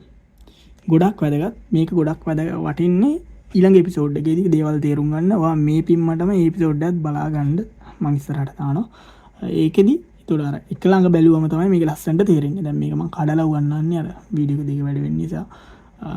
අපි මුල් එපිසෝඩ් එකේදී මේ දේවල් ගැන අදහස තේරුම් ගෙන ඉස්සරහට මොකද්ද අවස්ථාවක් කියලා කියන්නේ? පද්ධතියක පවතින නිශ්චිතව මනින්න පුළුවන් මහේක්ෂීය ගුණ වලින් අර්ථ දක්වනු ලබන යම් නිශ්චිත තත්ත්වයක් පද්ධතියක අවස්ථාවක් කියලා කියනවා. ඉදිරියේදී සිදු කරන ලබන ගණනයන් සඳහා පද්ධතියක අවස්ථා දෙකක් අර්ථ දක්වයි. මෙහෙමයි ළමයි. අවස්ථාවක් කියලා කියන්නේ මොකක්ද? ස්ටේට් එකක්. ස්ටේට් එක කියන එක දන්නවනේ ඔය. හරි? ඒ කියන්නේ මහේක්ෂීය ගුණ කතා කරන්නේ කලින්. මොනවද මහේක්ෂීය ගුණ කියලා කියන්නේ? උෂ්ණත්වය, පරිමාව, ස්කන්ධය ඔය වගේ ඒවටනේ. අනික්ෂීය ගුණ කියලා කිව්වේ අර අණු වල වේගය, චාලක ශක්තිය. මහේක්ෂීය ගුණ තමයි අපි දෙකට බෙදුවේ විත්ති ගුණයි घटනා ගුණයි කියලා. අන්නේ මහේක්ෂීය ගුණ නිශ්චිතව තියෙන මහේක්ෂීය ගුණ වලින් අඩංගු තත්ත්වයකට තමයි අපි කියන්නේ අවස්ථාවක් කියලා. අවස්ථාවක් ස්ටේට් එක. අපි සලකන පද්ධතියක මොන හරි හිතන්නේ පීඩනයක් තියෙනවා, පරිමාවක් තියෙනවා, උෂ්ණත්වයක් තියෙනවා, මවුල ගානක් තියෙනවා, තව මොන හරි තියෙනවා. නිශ්චිතව අපි දන්නවා මහේක්ෂීය ගුණ මෙන්න මේ අගයන් වල තියෙන. අන්න එහෙම තත්ත්වයක් තමයි අපි කියන්නේ මොකද්ද? අවස්ථාවක් කියලා. නිශ්චිතව සුවිශේෂීව දක්වන්න පුළුවන් තත්ත්වයකට තමයි අපි කියන්නේ මොකද්ද? අවස්ථාවක් කියලා. හරි. ඔන්න එක අවස්ථාවක්. අපි වායු පාඩමේදී අවස්ථාවෙන් අවස්ථාවට අපි PV සමාන NRT සමීකරණ දානවා. ආරම්භක අවස්ථාව කියන අවසාන අවස්ථාව කියන ඔන්න ඔය වගේ. අන්න එහෙම තත්ත්වයකට තමයි අපි අවස්ථාවක් කියලා කියන්නේ. මේ සරල වචනයක්. ඉතින් අවස්ථාවක් කියන එක තේරෙනවා. දන්නවා ඒක අපේ ඇල්ෆබෙට් එකේ තියෙන වචනය. හරි අපේ ඇල්ෆබෙට් එක නෙමෙයි ඇල්ෆබෙට් එක කියන්නේ මොකද්ද? මොකක්ද ඒකට සිංහල වචනේ? දන්නේ vocabulary එක. හරි අපේ vocab එකේ නැත්නම් ශබ්දකෝෂයේ තියෙන වචනයක් ඒක.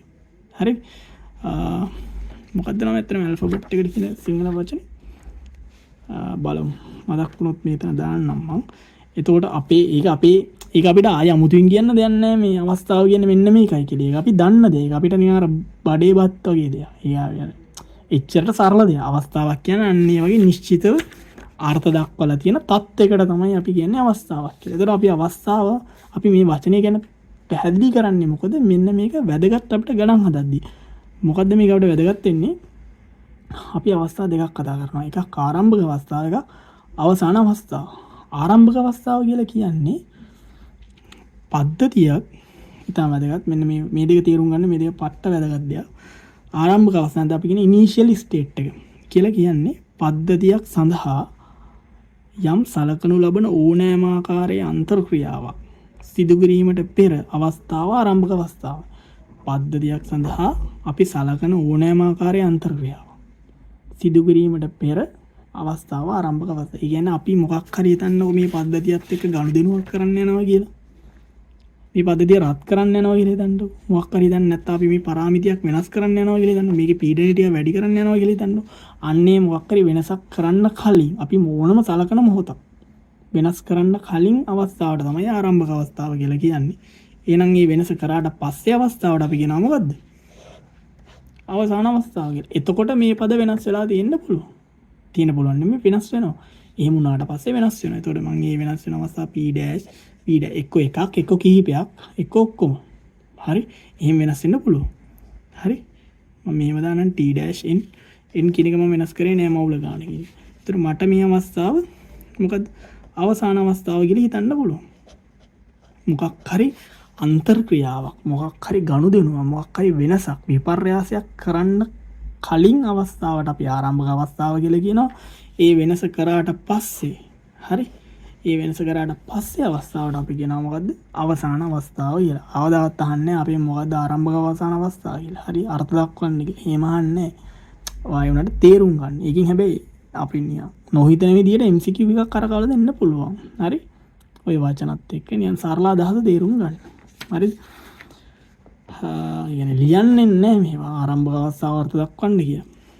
පද්ධතියක් සඳහා යම් සලකනු ලබන ඕනෑම ආකාරයේ අන්තර්ක්‍රියාවක් සිදු කරන්න කලින් ඒක තමයි ආරම්භක අවස්ථාව. දැන් අපි කියවනේ අන්තර්ක්‍රියා කරනවා කියලා පද්ධතිය මොනවත් එක්කද? වටපිටාවත් එක්ක. ඒකට අනුව පද්ධතිය අපි වර්ග කරානේ මතක ඇති වාට. හරි. මේ විවෘත පද්ධතිය කිව්වා මේ අන්තර්ක්‍රියා කරන්න. මෙහෙම අන්තර්ක්‍රියාවක් කරන්න කලින් අපි සලකන්න අවස්ථාවකට අපි කියනවා මොකද්ද? ආරම්භක අවස්ථාව. ඒක අපේ හිතේ හැටියට ගන්න පුළුවන් දෙයක්. හරි.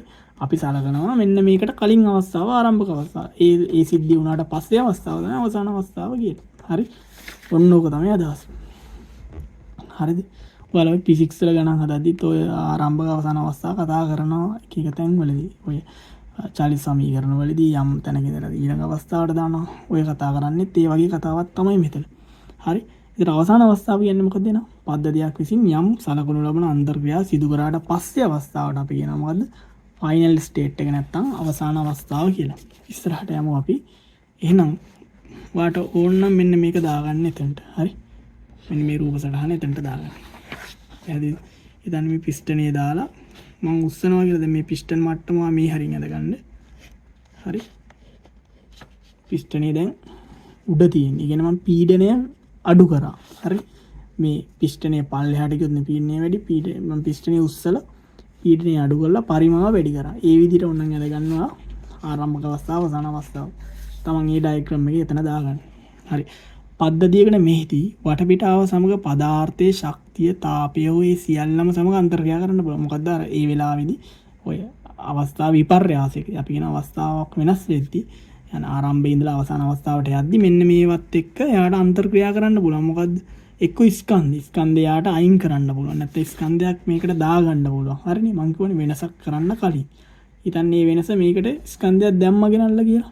එතකොට ඒ දැම්මට පස්සේ එක තමයි අවසාන අවස්ථාව. නැත්තම් ශක්තිය වෙනස් වෙන්න පුළුවන්. එයාගේ ශක්තිය හානි වෙන්න පුළුවන්. නැත්තම් එයාට ශක්තිය දෙන්න පුළුවන්. තාපය දෙන්න පුළුවන්. තාපය හානි වෙන්න පුළුවන්. නැත්නම් තාපය ඉවත් කරන්න පුළුවන්. අන්නේ වත් එක අන්තර්ක්‍රියා කරන්න පුළුවන්. එතකොට මෙහිදී පද්ධතියක අවස්ථා විස්තර කිරීම සඳහා මෙන්න මේ කියන අවස්ථා විචල්‍යයවත් ඉතාම වැදගත්. දැන් අපි කොටසකට එන්නේ. මෙන්න මේවට මම කියවනේ. මෙන්න මේවට කියනවා අපි අවස්ථා විචල්‍ය කියලා. කියන්නේ මේවා වෙනස් වෙනවා. පීඩනය, පරිමාව, උෂ්ණත්වය, මවුල ගණන් ඒවා වෙනස් වෙනවා. එතකොට අවස්ථා විස්තර කරන්න මෙන්න මේවා යොදා ගන්නවා. හරිනේ? දැන් මම මෙතනත් යොදාගත්තේ අවස්ථා විස්තර කරන්න ඕනේ. හරි. මෙන්න මේවට කියන අවස්ථා විචල්‍යයවත් ඉතාම වැදගත් දෙයක්. මොකද්ද? අවස්ථාශ්‍රිත කියලා. හරි. අවස්ථාශ්‍රිත. අපි දැන් මොකද්ද බලන්න ඕනේ අවස්ථාශ්‍රිතයක් කියන්නේ. ඒක තමයි අපේ වැදගත්ම දේ. අපි බලමු. අවස්ථාශ්‍රිතයක් කියන්නේ මොකද්ද කියලා හොඳට බලන්න තේරෙනවද කියලා. ස්ටේට් ෆන්ක්ෂන් එක. මොකද්ද අවස්ථාශ්‍රිතයක් කියලා කියන්නේ? යම් විචල්‍යයක් පද්ධතියක ආරම්භක අවසාන අවස්ථාව මත පමණක් රඳා පවතින එම වෙනස සිදු වූ ආකාරය මාර්ගය මත රඳා නොපවතින. රඳා පවතින කියන තැනට කමාව එකක් දාගන්න. මොකද්ද? යම් මොකක් හරි විචල්‍යයක් තියෙනවා. හිතන්න වේරියබල් එකක් මොකක් හරි තියෙනවා. يعني පීඩනය කියලා හිතන්නකෝ. නැත්නම් පරිමාව කියලා හිතන්නකෝ. නැත්නම් උෂ්ණත්වය. අන්නේ කියන විචල්‍ය රැඳිලා පවතින්නේ මොකක් මත විතරලුද? ආරම්භක හා අවසාන අවස්ථාව මත විතරයිලු. ඒක ඒ වෙනස සිදුවුණු ආකාරය නැත්නම් මාර්ගය මත රඳා නොපවතිනවලු. අන්න ඒ වගේවට කියනවා මොකද්ද අවස්ථාශිත කියලා. කියන අවස්ථාව අනුව විතරයි රඳා පවතින්නේ. ඒ කියන්නේ උදාහරණයක් හිතන්න මේ පද්ධතිය මෙතන ඉඳලා මෙතනට ගෙනවා කියලා හිතන්න පීඩනය වැඩි කරලා. පීඩනය වැඩි කරලා හරි මොකක් හරි කළා. ඒ කියන්නේ මේ කරන ක්‍රියාවලිය මොකද්ද කරේ? පීඩනය වැඩි කළා නේ. මම මෙතන නම් පීඩනය අඩු කරානේ. පිස්ටනේ ගිස්සුවා. පැහැදිලිනේ. ඒත් පීඩනය අඩු කරා. මේ P කියන පීඩනයේ ඉඳලා P dash කියන පීඩනයකට ආවා. යම් මගයකට ආවා. එතකොට ආරම්භයේ මේක අවසානයේ මේක. එතකොට මෙන්න මේ ඇතුලේ තියෙන පද වලට කියනවා අවස්ථාශිතයක් කියලා. මොකක්ද ඒකේ අදහස? අවස්ථාශිතයක් කියලා කියන්නේ පීඩනයේ අවස්ථාශිතයක්. පරිමාව අවස්ථාශිතයක්. ඒ කියන්නේ එයාව වෙනස් කරන විදිහ අනුව එයා රඳා පවතින්නේ. රඳා පවතින්නේ ආරම්භයේ සහ අවසානයේදී එයා ඉන්න තත්ත්ව අතර විතරයි. තත්ත්ව දෙක මත තමයි. හරිනේ? එයා වෙනස් කරන්නේ පිස්ටන් එකක් දාලාද නැත්නම් ප්‍රසාරණය කරලා වෙන විදිහකටද? එහෙම බලපාන්නේ. අපිට එක එක විදිහකට මේක කරන්න පුළුවන්. නැත්නම් වායුවක් ගෙනල්ලා දාලාද? එහෙම රඳා පවතින්නේ. හරිද? කරන විදිහ වැඩක් නැහැ. හරි අන්තිමට ස්ටේට් දෙක තමයි වැදගත්. ආරම්භයේදී කොහොමද අවසානයේදී කොහොමද යන්නේ? ඔන්න ඔය දෙක මත විතරයි මේ විචල්්‍ය රඳා පවතිනවා නම් යම් මොකක් හරි විචල්්‍යයක්. අන්න අපි මේ විචල්්‍යයට කියනවා මොකද්ද? අවස්ථාශිතයක් කියලා. හොඳට තේරුම් ගන්න අවස්ථාශිතය. මම ඔක තව උදාහරණයක් මෙහෙම පැහැදිලි කරන්න. මොකද්ද අවස්ථාශිතය? ඔයා මෙහෙම හිතන්නකෝ. කන්දක් තියෙනවා. හරිද? මේ කන්ද එක එක කඩතොළු ගල් ඕම තියෙනවානේ. හරි. මේවා මතින් ඔයා ඊළට නගිනවා. මේ පැත්තෙනුත් නගිනවා. එක එක විදිහට මේකේ පාර තියෙන්නේ. හරි. බෑවුම් තියෙනවා, නැග්මවල් තියෙනවා. ඔහොම මේ කන්ද නගිනවා. හරි. එතකොට මේ කන්දේ උස කිව්වොත් දෙන්නෙක් ළමයි නගිනවා. මේ පැත්තෙන් වා නගිනවා. මේ පැත්තෙන් තව ළමෙක් නගිනවා. මේ කන්දේ උස කොහොමද මේ අපි කියන්නේ? නැත්නම් අපි දන්නවනේ කන්දක උස මුහුදු මට්ටමේ ඉඳලා කියනවා. එතකොට ඒ කන්දේ උස කියන එක නැත්නම් හයිට් එක කියන එකට බලපානවද ඒ උස මැනපු විදිය? මොකක් හරි. ඔයා මෙතන ඉඳලා මෙහෙම ගියේ නැත්නම් ඔයා ගියපු පාර බලපානවද? එහෙම බලපන්නේ නැහැ. හරිද?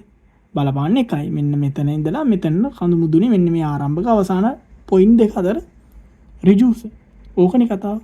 එහෙනම් කන්දක උස කියන එක මම සරල අදහසක් කියන්නේ උස කියන එක අපිට කියන්න පුළුවන් අවස්ථාශිතය. ඒ කන්දේ උස මේ කියන සිද්ධියට අදාළව. හරිද? පැහැදිලිද අදහස? හැබැයි මෙතන වා ගියපු දුර මං කිව්ව දුර ගියපු ගමන් දුර ගත්තොත් ඒක පාර මත රඳා පවතිනවා. ඒකේ ඒ ගියපු ඔයා ගියේ මේ පාරෙන් උනාට මෙයා ගියේ මේ පාරෙන් උනාට මේ පාරවල් දෙකේ තියෙන ස්වරූපය අනුව මේ දුරවල් වෙනස් වෙන්න පුළුවන්. හරිද? පැහැදිලි මේක සමමිතික නැත්තම්. පැහැදිලි. ඒක දුර කියන එක වෙනස් වෙනවා. ඒ දුර කියන එක අපිට කියන්න බෑ නම් මොකක් කියලාද? අවස්ථාශිතයක් කියලා. ඒක පාර අනුව රඳා පවතිනවා. ඔයා ගියපු පාර අනුව ඔයාගේ මේ පාරෙන්ද මේ පාරෙන්ද කියන එක අනුව දුර වෙනස් වෙනවා. හැබැයි මේ කන්දේ උස කියන එක ඔයා ගිය පාර වැඩක් නැහැ. ඔයා කොයි පාරෙන් ගියත් වැඩක් නැහැ. ඒක අවස්ථාශිතයක්. පැහැදිලිද? ඔන්න ඕකයි අදහස. පැහැදිලිද? මම ඔයාලට පොඩ්ඩක් හිතන්න දෙයක් කියන්නම්. ඒකට මට උත්තරයක් කියන්න බෑ. හරි? ඒකට මට මම මේ දැන් කියන්න යන දෙයට උත්තරයක් කියන්න බෑ. මොකද්ද මම ඔයාලට කියනවා පින කියන එක අවස්ථාශිතයක්ද? පින. හරි?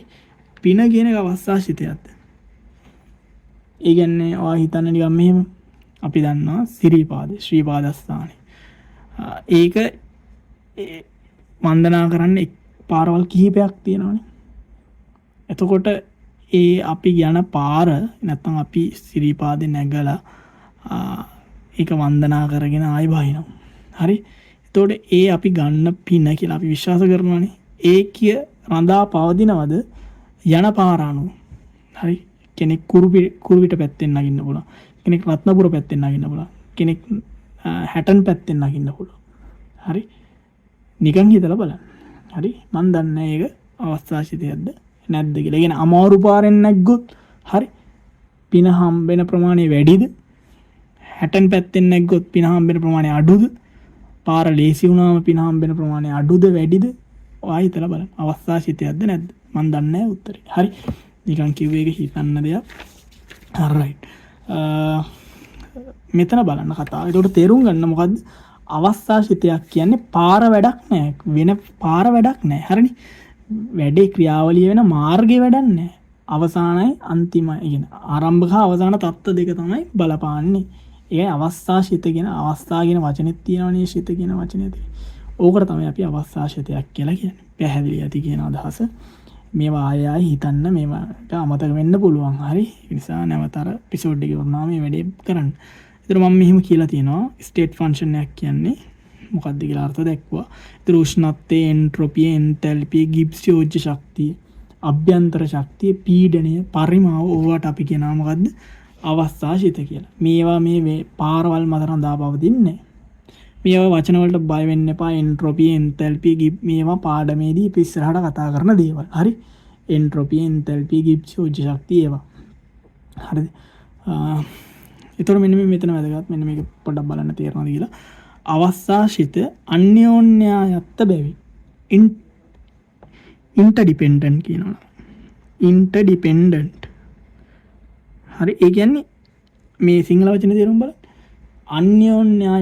අන්‍යෝන්‍යයත් කියන්නේ එකිනෙකා මත රඳා පවතිනවා.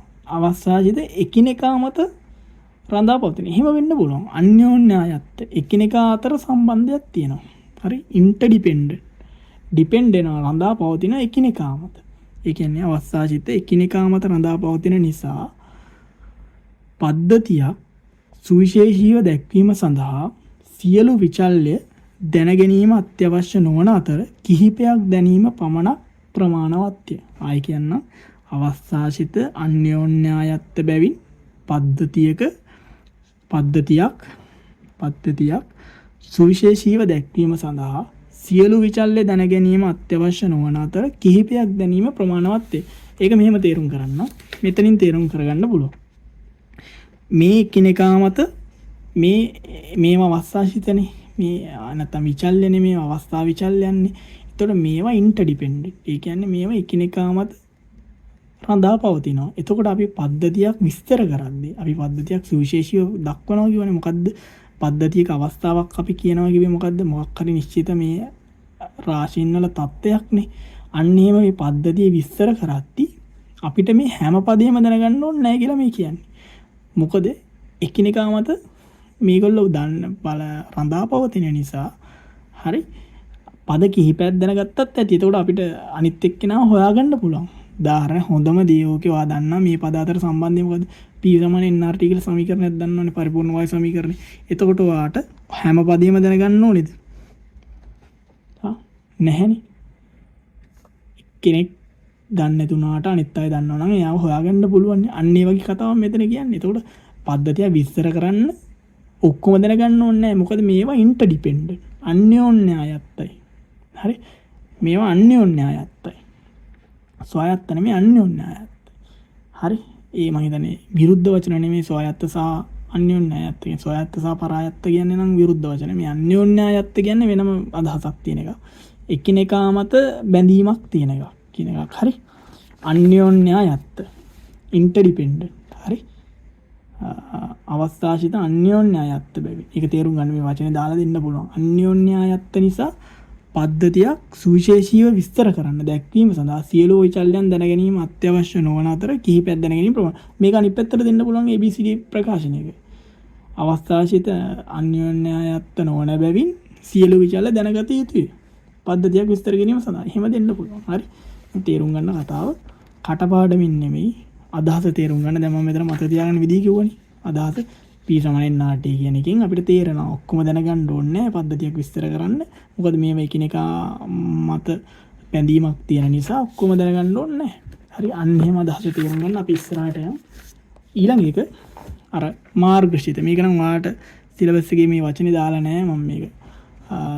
ඉංග්‍රීසි වචනේම කන්වර්ට් කරලා කියන්නේ. ඒ කියන්නේ අර ස්ටේට් ෆන්ක්ෂන් කියවනේ නැත්නම් අවස්ථාසිත කියන එකේ විරුද්ධ එක තමයි මේ මාර්ගශිත කියන්නේ. ඒ කියන්නේ මාර්ගයේ මත රඳා පවතිනවා. දැන් මේක කතා කරලා අවස්ථාසිත කියන්නේ මොකක්ද කියලා දැනගෙන ඒකේ විරුද්ධ එක මොකක්ද කියන එක නොදැන යන එක අඩුපාඩුවක් වගේ හින්දායි මම මේක දැම්මේ මෙතනට. නමුත් සිලබස් එකේ හිම උගන්වන්න කියලා දාලා නැහැ. නමුත් දැනගන්න මොකද්ද අරකේ අනිත් පැත්ත. අවස්ථාචිතේ අනිත් පැත්ත. කියන පාත් ෆන්ක්ෂන්. ස්ටේට් ෆන්ක්ෂන් එකේ අනිත් පැත්ත. අවස්ථාචිතේ අනිත් පැත්ත. මාර්ගසිත කියලා කියන්න පුළුවන්. ඒ කියන්නේ වෙනස ඒ කරන ක්‍රියාවලිය සිදු කරන මාර්ගය මත රඳා පවතින විචල්්‍ය වලට අපි කියනවා මොකද්ද? මාර්ගසිත කියලා. හරි. ඒ කියන්නේ මේ විචල්යන් කරන පාර අනුව වෙනස් වෙනවා. තාපය කාර්ය. උදාහරණයක් මම කියන්න හිතනවා වතුර උණු කරනවා කියලා සෙල්සියස් 25 ඉඳලා 100ට. ඒතර ඔයා උණු කරන්නේ ඉලෙක්ට්‍රික් කෙටල් එකකින්ද ලිපේ වතුර රත් කරනවද කියන එක අනුව ඒ ක්‍රියාවලියේ තාපය වෙනස් වෙනවා. හරි? පැහැදිලි. කරන කාර්යයත් වෙනස් වෙනවා. පැහැදිලි ඇති කියලා හිතනවා. උදාහරණයක් දැන් ඔයාලට මෙහෙම හිතන්න පුළුවන්. එහෙම වෙන්නේ කොහොමද? තාපය මනිනවනේ අපි ඕලෙල් වල Q = mc ඩෙල්ටා t දාලා ඩෙල්ටා t කියන සමීකරණය දාලා නැත්නම් ඩෙල්ටා t කියලාත් සමහර පොත්පත්වල තියෙනවා. ඕකෙන් දාලා මනිනවනේ. ඒකට කොහොම මැන්නත් තාපය එකයිනේ කියලා ඒ වගේ අදහසක් එන්න පුළුවන්. නෑ. මෙතන අපි මනින මේක ඊළඟ එපිසෝඩ් එකේ කතා කරනවා මේ සමීකරණ කලබල වෙන්න එපා. සමීකරණ දන්නේ නැත්නම් මම හිතන්නේ නෑ ඔයා දන්නේ නැතුව ඇති කියලා මේක දන්නවා. මෙතනදී අපි මනින්නේ වතුර අවශෝෂණය කරන තාපය. හරිද? වතුර 25 ඉඳලා 100ට 70 පාඩම මොනවද රත් කරනවා නම් ඒක අවශෝෂණය කරන තාපය තමයි මෙතන මනින්නේ. මෙතන මේ තාපය කියලා කියන්නේ මුළු තාප ප්‍රමාණය. හරි? ඊතන ඉලෙක්ට්‍රික් කෙටල් එකකින් රත් කරද්දී විද්‍යුතයේ තාපය ඒ කියන්නේ විද්‍යුතයෙන් තාපයේ බවට යම් කොටසක් පත් වෙනවා. ඊට අමතරව ඒක යාන්ත්‍රික කොටසකුත් වෙනවා. හරි? ඒතර එහෙම බැලුවම මේ තාපය කියන එක මුළු තාපය කියන එක වෙනස් වෙනවා ගන්න පද්ධතිය අනුව. ඒ කියන්නේ ගන්න එක අනුව. පැහැදිලි ඇති අදහස. හරි? ඒකින්ද තේරුම් ගන්න තාපය කියන එක ඇවිල්ලා කරන මාර්ගය කියන කරන වැඩේ වෙන විදිහ අනුව වෙනස් වෙන එකක්. කාර්යයත් එහෙමයි. හැබැයි අභ්‍යන්තර ශක්තිය කියන එක හරි අවස්ථාශිතය. මෙතන ඔන්න මම හිතන්නේ දාලා ඇති අභ්‍යන්තර ශක්තිය.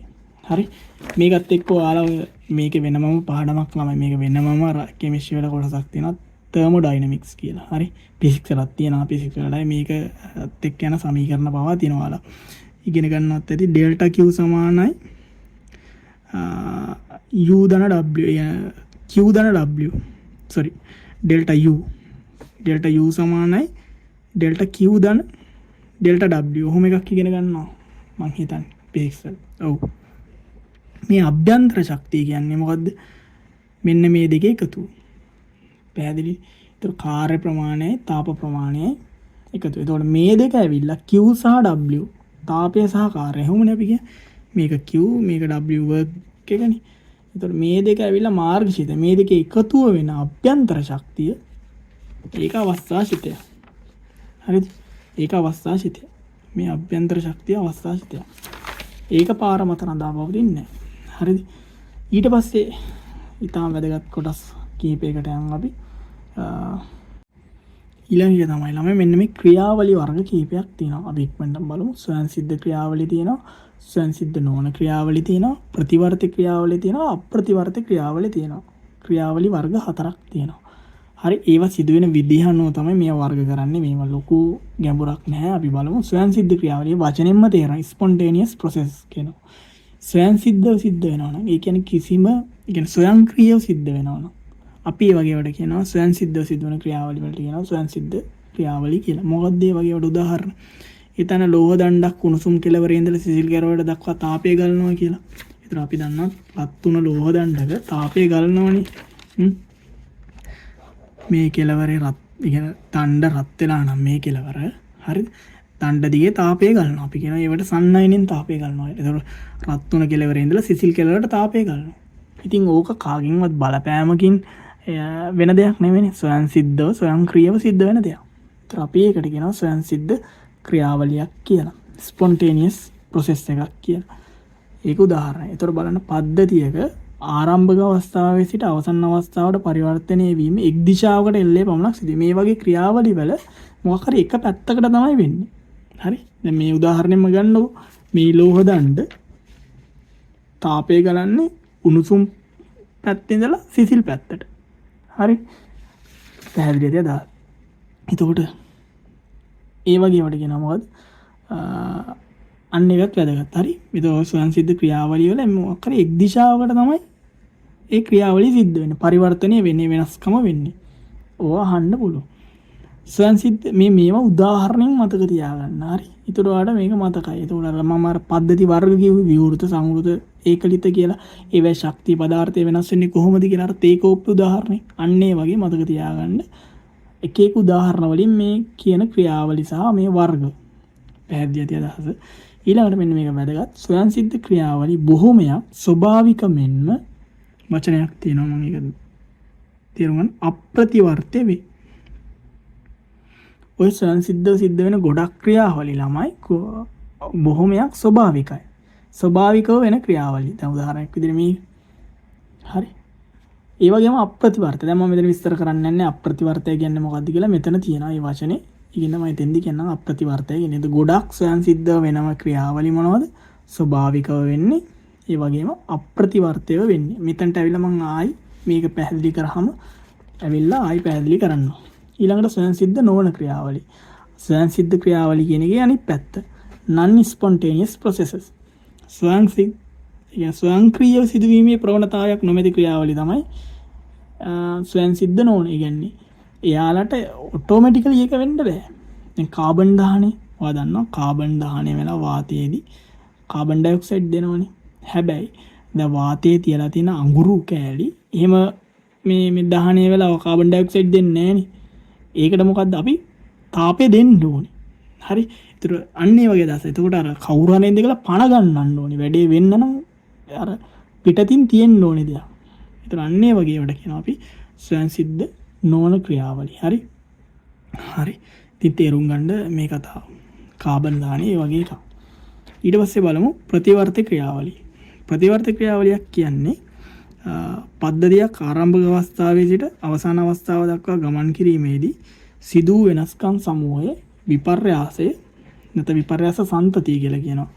series of changes ඒ වූ ආකාරයෙන්ම ආපසු දිශාවට සිදු කළ හැකි ක්‍රියාවලිය වේ. මොකද්ද? පද්ධතියක් ආරම්භක අවස්ථාවේ ඉඳලා අවසාන අවස්ථාව දක්වා ගමන් කිරීමේදී සිදු වෙනස්කම් සමූහය. ඒ කියන්නේ හිතන්න දැන් මම අර කලින් උදාහරණයක් ගන්නවා. පද්ධතිය මෙතන ඉඳලා මේ අවස්ථාවට එද්දී මොනවා හරි වෙනස්කම් වෙනවනේ. පීඩනය වැඩි වෙන්න පුළුවන්, පරිමාව අඩු වෙන්න පුළුවන්, උෂ්ණත්වය වෙනස් වෙන්න පුළුවන්. අන්නේ වෙනස්කම් සමූහය මෙතන ඉඳලා මෙතනට යද්දී වෙනවනේ වෙනස්කම් සමූහය. අන්නේ වෙනස්කම් ටික ආයේ අනිත් අතර වෙන්න පුළුවන් නම් මෙතන ඉඳලා ආයි මෙතනට යද්දී ආයි අනිත් අතර වෙන්න පුළුවන් නම් ඒ වගේ වට කියනවා අපි ප්‍රතිවර්ති ක්‍රියාවලියක් කියලා. බලන්නද? පද්ධතියක් ආරම්භක අවස්ථාවේ ඉඳලා අවසාන අවස්ථාව දක්වා ගමන් කිරීමේදී සිදු වෙනස්කම් සමූහය නැත්නම් විපර්යාස සම්තතිය නැත්නම් series of changes ඒ වූ ආකාරයෙන්ම ආපසු දිශාවට සිදු කළ හැකි ක්‍රියාවලින් ප්‍රතිවර්ති ක්‍රියාවලින් වේ. බලන්න මෙසේ ආපසු දිශාවට සිදු කළ හැක්කේ එම ක්‍රියාවලිය සෙමෙන් සහ බොහෝ පියවර ගණනකින් සිදු කරන විටයි. මෙන්න මේ විදිහට ආපස්සට කරන්න පුළුවන් වෙන්නේ එම ක්‍රියාවලිය හිමීට වෙනවනම් සහ පියවර ගානකින් වෙනවනම් තමයි. ඒ කියන්නේ ඔයා හිතන්න උදාහරණයක් මේ අයිස් ඔයා දන්නවා අපි තාපය දුන්නොත් ජලය බවට පත් වෙනවා. අයිස් වලින් අයිස් තාපය ලබාගෙන ජලය බවට පත් වෙනවා. ජලය අයිස් කරන්න පුළුවන් කොහොමද? තාපය ඉවත් කරලා. හරි. මේ පැත්තට තාපය දීලා කරන්න පුළුවන්. ජලයෙන් තාපය අයින් කරලා වැඩේ මෙහෙට කරන්න පුළුවන්. හරි. ඒතර අන්නේ වගේ එකට කියන ප්‍රතිවර්ති ක්‍රියාවලිය. ඒ කියන්නේ දෙපැත්තටම වෙනවා. හරි. මේ ගැන අපිට වෙනමම කොටසක් තියෙනවා කෙමිස්ට්‍රි වල. සමතුලිතතාවය කියලා අපි ඉගෙන ගන්නෙ ওই ප්‍රතිවර්ති ප්‍රතික්‍රියා ගැන තමයි. මේක ඇවිල්ලා ප්‍රතිවර්ති ප්‍රතික්‍රියා. ඔයාලට මතක නම් මම සමතුලිතතාවයේ පාඩම කතා කරා. ගිහිල්ලා බලන්න. එතින්දි පාඩම් පටන් ගත්තිම සමතුලිතතාවයේ ওই ලක්ෂණ කතා කරා. ප්‍රතිවර්ති බව එක ලක්ෂණයක්. එතෙන්දි මේක කිව්වා. ප්‍රතිවර්ති බව කියන්නේ ආපස්සට සහ ඉදිරියට සහ ආපසු දිශාවට දෙවිදිහටම වෙනවා. අපිට ප්‍රතික්‍රියාවක් ප්‍රතික්‍රියක දාලා පටන් ගන්නත් පුළුවන්, ඵල දාලා පටන් ගන්නත් පුළුවන් මේ වගේ ප්‍රතිවර්ති ප්‍රතික්‍රියාවල. දැන් උදාහරණයක් විදිහට මෙහෙම හිතන්න. හරි. A දන B දාලා පටන් ගන්නත් පුළුවන්, C D දාලා පටන් ගන්නත් පුළුවන්. මොකද මේක ප්‍රතිවර්තයයි. දෙපැත්තටම වෙනවා. ඒ කියන්නේ අර මේක අර්ථ දැක්වුවොත් ආරම්භයේ ඉඳලා අවසානයේ මෙතන ඉඳලා මෙතනට යද්දි මෙතන ඉඳලා මෙතනට යද්දි වෙන වෙනස්කම් සමූහය මෙතන ඉඳලා මෙතනට ගෙන්න පුළුවන් අනිත් පැත්තට කරලා. හරි. සිදු වෙනස්කම් සමූහයේ විපර්යාස සම්තතිය වෙනස්කම් සමූහයේ එකතුව ඒ වූ ආකාරයෙන්ම ආපසු දිශාවට සිදු කරන්න පුළුවන් ක්‍රියාවලිය වලට අපි කියනවා මොකද්ද? ප්‍රතිවර්ති ක්‍රියාවලිය කියලා.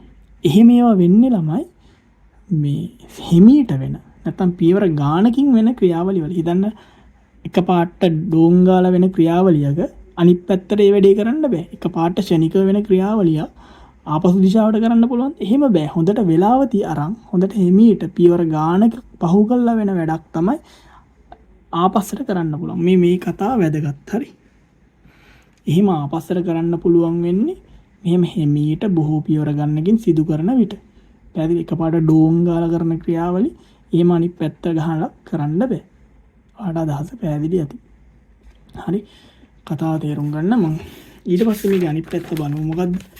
අප්‍රතිවර්ත ක්‍රියාවලිය. දැන් දන්න ප්‍රතිවර්තකයේ අනිත් පැත්ත තමයි අප්‍රතිවර්ත කියන්නේ. මොකද්ද? වටපිටාවේ ස්ථිර වෙනසක් සිදු නොකර පද්ධතිය යලි ආරම්භක අවස්ථාවට ගෙන යා නොහැකි ක්‍රියාවලිය වේ. වටපිටාව ස්ථිර, ඒ කියන්නේ වටපිටාවේ වෙනසක් කරන්නේ නැතුව පද්ධතිය ආරම්භක අවස්ථාවට ගෙන යන්න බැරි ක්‍රියාවලිය. ඒ කියන්නේ මෙන්න මේවා කන්ඩිෂන් එක වැදගත්. වටපිටාවේ වෙනසක් කරන්නේ නැතුව කරන්න බෑ. ඒ කියන්නේ අනිත් පැත්ත ගහන්න බෑ. හිතන්න මෙහෙම A ධන B කින් C කියන මෙන්න මේක. මේක ඇවිල්ලා අප්‍රතිවර්ත ප්‍රතික්‍රියාව. මේක ප්‍රතිවර්ත කරන්න බෑ කියලා කියනවා වටපිටාවේ වෙනස්කමක් නොකර. වටපිටාවේ වෙනස්කමක් කරලා කරන්න පුළුවන් ඇති සමහරක් විට A ධන B. ඒව ඔට්ටු නෑ. ඒව අප්‍රතිවර්ත කියලා ගණන් ගන්න බෑ. වටපිටාව වෙනස් කරන්නයි තියන්නේ නෑ ඔයාට. හරිද? පද්ධතිය වටපිටාව වෙනස් කරලා C ගෙන් A ධන B ගන්න පුළුවන්කම ඇති. හරිද? ඒ වුණාට ඒව ඔට්ටු නෑ අප්‍රතිවර්ති ක්‍රියාවලිය වලට. ඒ කියන්නේ වටපිටාව වෙනස් කරන්නේ නැතුව තමයි ඒවා කරන්නේ. වටපිටාව වෙනස් කරන්නේ නැතුව ආට එහෙම කරන්න පුළුවන් නම් අපි ඒවට කියන්නේ ප්‍රතිවර්ති කියලා. දැන් මේ වෙදි වටපිටාවක් වෙනස් වෙන්නේ නැහැ. right? C ධන D ගෙන් A ධන B ඇති වෙනවා. හැබැයි මේ වගේදී මොකද්ද? වටපිටාව වෙනස් කමක් නොකර තමයි, ඒ කියන්නේ වටපිටාව වෙනස් නොකර ආපස්සට කරන්න බෑ කියලායි කියන්නේ. මේ වචනේ බලන්න වටපිටාව ස්ථිර වෙනසක් සිදු නොකර පද්ධතිය යලි ආරම්භක අවස්ථාවට ගෙන යා නොහැකි ක්‍රියාවලිය වලට අපි කියන අප්‍රතිවර්තය කියලා. කියන්නේ මේවා අප්‍රතිවර්තය. මේ එක පැත්තකට විතරයි. හරි. ආයි අවසාන අවස්ථාවේ ඉඳලා ආරම්භක අවස්ථාවට ගෙන්න බෑ. බොහෝ ස්වයන් සිද්ධ ක්‍රියාවලිය. හරි. බොහෝ ස්වයන් සිද්ධ වෙන ක්‍රියාවලිය ළමයි අප්‍රතිවර්තය. කියන්නේ ස්වයන් සිද්ධ වෙන ක්‍රියාවලිය කියලා මෙතෙන්දි කතා කරා නේද? මං කිව්වා ආයි මෙතෙන්ට එන්නම් කියලා. ඔය ලෝහ දණ්ඩකෝ දැන් මං කිව්වේ මුලින්ම උදාහරණේ ලෝහ දණ්ඩකින් උණුසුම් කෙලවරේ ඉඳලා සිසිල් කෙලවරට තාපය ගන්න එක මොකක් හරි එක පැත්තකට නෙවෙන්නේ. ඒවා අප්‍රතිවර්තය. හරියද? දැන් තේරෙනවා ඇති. එක පැත්තකට විතරයි වෙන්නේ. ඒවා අප්‍රතිවර්ත ක්‍රියාවලිය. අපි ඔය ප්‍රතික්‍රියා වලින් ගත්තොත් ඔහොම ලියන්නේ අප්‍රතිවර්ත ප්‍රතික්‍රියා. මෙහෙම ලියන්නේ ප්‍රතිවර්ත ප්‍රතික්‍රියා. පැහැදිලිද අදහස්? හරි. ඒතර බොහෝ සංසිද්ධ ක්‍රියාවලිය ස්වභාවයෙන්ම අප්‍රතිවර්තයි. උදාහරණයක් ජෛවීය වයස්ගත වීම. අපි දැන් අපි වයසට යනවා. සෛල වයසට යනවා. ඒක ආපස්සට කරන්න බෑනේ. හරි. පැහැදිලි ඇති. හා වයසට ගිය කෙනෙක් තරුණ කරන්න බෑනේ. හරි. පෙනුමෙන් එහෙම කරන්න පුළුවන්. නමුත් එයාගේ ජෛවීය වයස්ගත වීම එහෙම කරන්න බෑ. දියැලි පහලට ගැනීම අපිට දියැල්ල පල්ලෙහාට ගන්නවා. ඒක ඇවිල්ලා අප්‍රතිවර්ත ක්‍රියාවලිය. ආයෙක ආපස්සට කරන්න බෑනේ. හරි. ඒකයි අර බොහෝ ස්වයන් සිද්ධ ඒවා. ස්වභාවික වෙන ඒවා අප්‍රතිවර්තයි. බොහෝ ස්වයන් සිද්ධ ක්‍රියාවලිය ස්වභාවයෙන්ම අප්‍රතිවර්තයි. එයාලගේ ස්වභාවයෙන් මෙයාලගේ නේචර් එකම අප්‍රතිවර්තයි. ඒවා අනිත් පැත්තට කරන්න බෑ. හරි. ඒක තමයි මෙතන දැන් මේක තේරෙන්නේ නැති. ස්වයන් සිද්ධ ක්‍රියාවලිය බොහොමයක් ස්වභාවිකමෙන්න අප්‍රතිවර්ත වෙයි. ස්වයන් සිද්ධ වෙන ඉබේ වෙන ක්‍රියාවලිය ගොඩක්ම ස්වභාවිකයි. ස්වභාව ධර්මයෙන් වෙන ස්වභාවික ක්‍රියාවලිය ඒවා අප්‍රතිවර්තයයි. හරි. දැන් තේරෙනද අප්‍රතිවර්ත කියන එක අදහස? හරි. ඉතින් ওই විදිහට අපි අද එපිසෝඩ් එක ඉවර කරමු. ඒතර අපි අද පාඩමට පිවිසීමක් ගත්තා. ශක්ති විද්‍යාව පාඩම තමයි අපි කතා කරන්නේ. ඒතකොට අපි පොඩි සමරියක් කරොත් අද පාඩමේදී අපි ශක්ති විද්‍යාව පාඩම කතා කරා මොකද්ද පද්ධති කියන්නේ මොකද්ද කියලා කතා කරා. ආයේ වටපිටාව කියන්නේ මොකද්ද කතා කරා. සීමාව කියන්නේ මොකද්ද කියන අදහස කතා කරා. පොඩි ක්විස් එකක් කරා. ඊට පස්සේ අපි පද්ධති වර්ග කතා කරා. විවෘත සංවෘත ඒකලිත කියලා විවෘත පද්මයේ එක එක වල වෙනස්කම් කතා කරා. ඒව තේරුම් ගන්න මම උදාහරණ කිව්වා. ඊට පස්සේ පද්ධති වල ස්වභාවය අනුව වර්ග කරන්න පුළුවන් කිව්වා සමජාතීය විෂමජාතීය කියලා. ඊට පස්සේ පද්ධතියක ගුණ කතා කරා අන්වීක්ෂීය ගුණ මහේක්ෂීය ගුණ කියලා. මේ වෙනස්කම් තේරුම් ගන්න. ඊට පස්සේ අපිට මහේක්ෂීය ගුණ ආයි බෙදන්න පුළුවන් කිව්වා විත්ති ගුණයි ඝටනා ගුණයි කියලා. විත්ති ගුණ මොනවද ඝටනා ගුණ කියන්නේ මොනවද කියලා තේරුම් ගන්න. ඊට පස්සේ අපිට ඕන නම් විත්ති ගුණයක් ඝටනා ගුණයක් කරන්න පුළුවන් කිව්වා. මවුලයකට ඝන සෙන්ටිමීටරයකට ග්‍රෑමයකට නැත්නම් වර්ග සෙන්ටිමීටරයකට අර්ථ දක්වලා ඒ වගේම විත්ති ගුණ කොටස් වල එකතුව ඒ පද්ධතියේ මුළු විත්ති ගුණයට සමානයි කිව්වා. ඊට අවස්ථාවක් කියන්නේ මොකක්ද කියලා කිව්වා. ආරම්භක අවසාන අවස්ථාව කියලා කොට දෙකක් කතා කරනවා මොකක් හරි අන්තර්ක්‍රියාවක් කරන්න කලින් අවස්ථාව සහ අන්තර්ක්‍රියාවක් කරාට පස්සේ අවස්ථාව. වැදගත්ම දේ අපි කතා කරපු අවස්ථාශිතයක් කියන්නේ මොකක් හරි විචල්යක් සිදු කරන වෙනසක් සිදු කරන පාර මත රඳා නොපවතින ආරම්භක අවසාන අවස්ථාව මතම පමණක් රඳා පවතින ගුණ වලට අපි කියනවා අවස්ථාශිතයක් කියලා. උෂ්ණත්වය, එන්ට්‍රොපිය, එන්තැල්පිය, ගිබ්සෝච ශක්තිය ඒ ගැන කතා කරා. අවස්ථාශිත කියලා. හරි. ඒතර අවස්ථාශිත අන්‍යෝන්‍යයත්යි කියලා කිව්වා. ඉන්ටර් ඩිපෙන්ඩන්ට් කිව්වා. ඒක නිසා පද්ධතියක් විස්තර කරන්න හැම අවස්ථා විචල්යක්ම දැනගන්න ඕනේ නැහැ. කිහිපයක් දැනගත්තත් අපි කියලා කිව්වා. ඒ වගේම මාර්ගශීතයක් මොකක්ද කිව්වා. පාත් ෆන්ක්ෂන් එකක් කියන්නේ මොකක්ද කියලා කිව්වා. හරි. ඊට අමතරව අපි ක්‍රියාවලි වර්ග කතා කරා. ස්වයංසිද්ධ ක්‍රියාවලි තියෙනවා. ස්වයංසිද්ධ නොවන ක්‍රියාවලි තියෙනවා. ප්‍රතිවර්ත ක්‍රියාවලි තියෙනවා. ඊට අමතරව අපි කතා කරා අප්‍රතිවර්ත ක්‍රියාවලි. ඒ ওই විදිහට අද අපි එපිසෝඩ් ඉවර කරමු. ඊළඟ එපිසෝඩ් එක ගොඩක් වැදගත්. අපි එතෙන්දී ගණන් හදන්න යනවා. නියමයක් ඉගෙන ගන්නවා. මේ කියපු කාරණා ගොඩක් වැදගත්. හරිනම් මේ දේවල් ටික ඔලුවට ගන්න අර මං කියපු විදිහට පාඩම් කරන්න. පොත වහලා කොලයක් අරන් කුරුළු ගාලා බලන්න. ඊට පස්සේ අර ෆ්ලෝ chart ගැලීම් සටහනක් වගේ ඇඳගන්න. ගැලීම් සටහනක් කියන වර්ග කිරීමක් වගේ මොනවද අපි කතා කරමු. මෙහෙම පද්ධති වර්ග, ಗುಣ මොනවද? ඒ ಗುಣ බෙදනවා මහේක්ෂීය ගුණ, අන්වීක්ෂීය ගුණ, මහේක්ෂීය ගුණ ආයෙ බෙදනවා. ඊළඟ පද්ධති වර්ග බෙදුවා විවිධ විදියට. හරි. ඒ නිර්ණායක අණුව කොටස් වලට බෙදා ගන්න. හරි. විවෘත සංවෘත හිම බෙදුවා. එක එක විදියට බෙදුවනේ. හරි. ඒ විදිහට තමන්ට ආවෙන එක එකක් දාගන්න. රයිට්. හරි එහෙනම් ඔයාලා එපිසෝඩ් එක බලන්න. good luck ළමයි ඔයාලට.